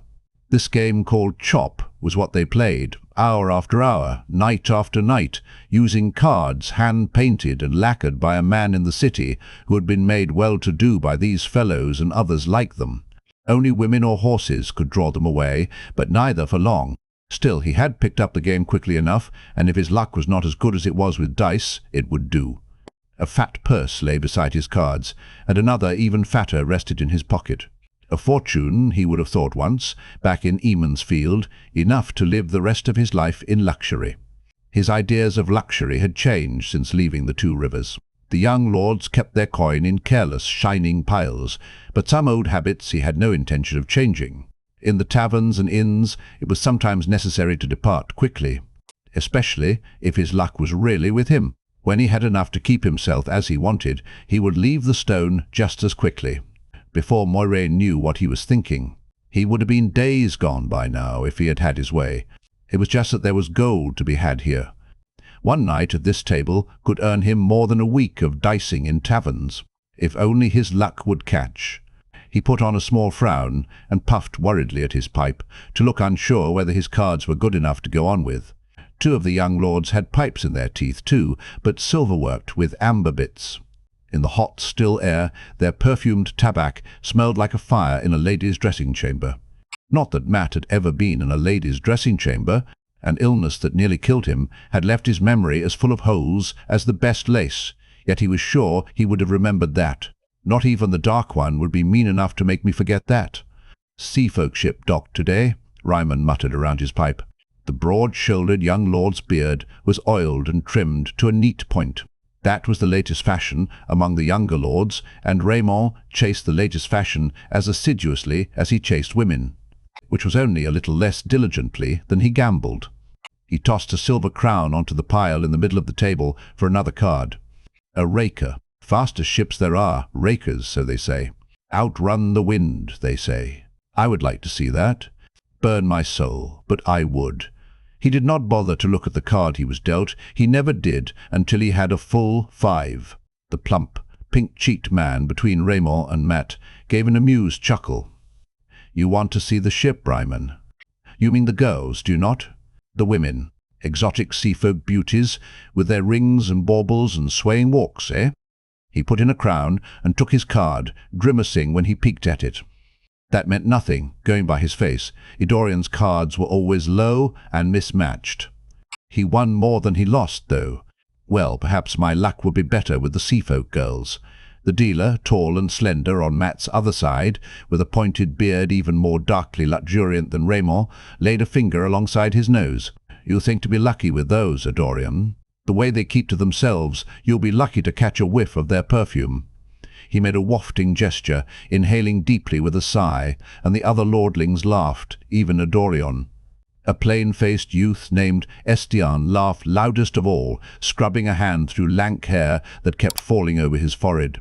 Replace his fine yellow coat with drab wool, and he could have passed for a farmer instead of the son of a high lord with the richest estates in Tyr, and in his own right the wealthiest man at the table. He had also drunk much more wine than any of the others. Swaying across the man next to him, a foppish fellow named Baran, who always seemed to be looking down his sharp nose, Estan poked the dealer with a none too steady finger. Baran leaned back, twisting his mouth around his pipe stem as if he feared Estan might throw up. "That's good, Carloman," Estion gurgled. "You think so too, don't you, Baran? Eodorian won't get a sniff. If he wants to try his luck, take a gamble. He ought to go after the aiel wenches, like Matt here. All those spears and knives burn my soul. Like asking a lion to dance." Dead silence dropped around the table. Estienne laughed on alone, then blinked and scrubbed fingers through his hair again. "What's the matter? Did I say something?" Oh yes. Them." Matt barely stopped to scowl. The fool had to bring up the aiel. The only worse subject would have been Aes Sedai.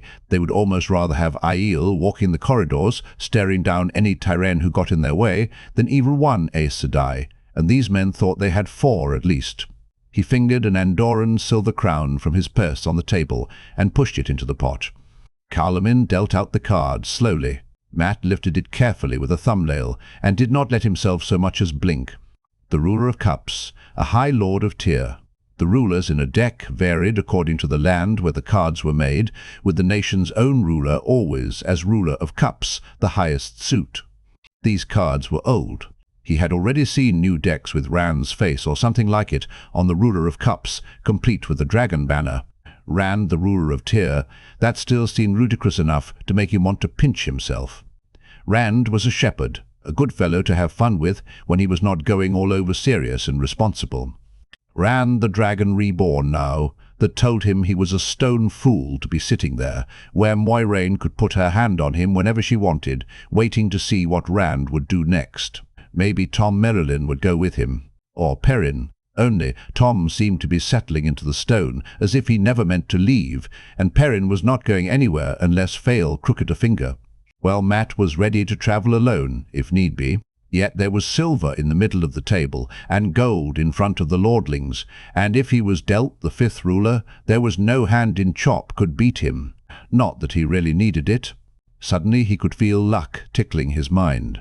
Not tingling as it did with the dice, of course, but he was already certain no one was going to beat 4 rulers.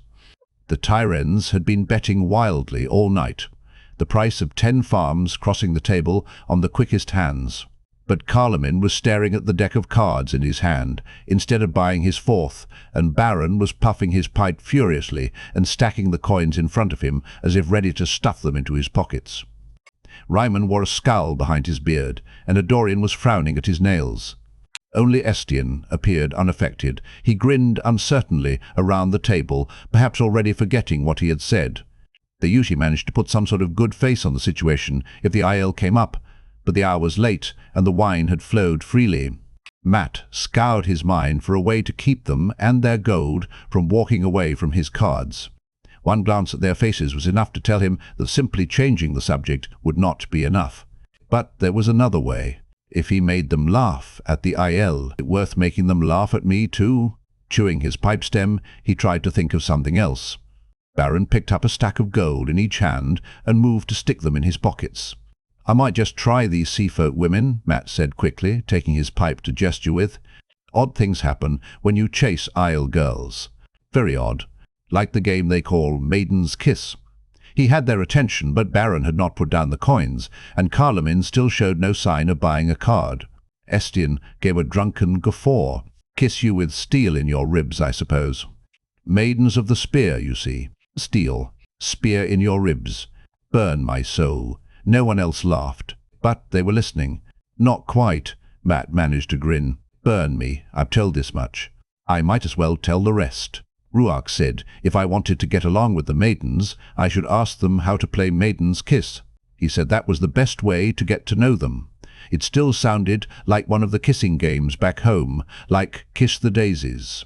He had never considered the aiel clan chief a man to play tricks. He would be warier the next time. He made an effort to improve the grin. So I went along to Bane and...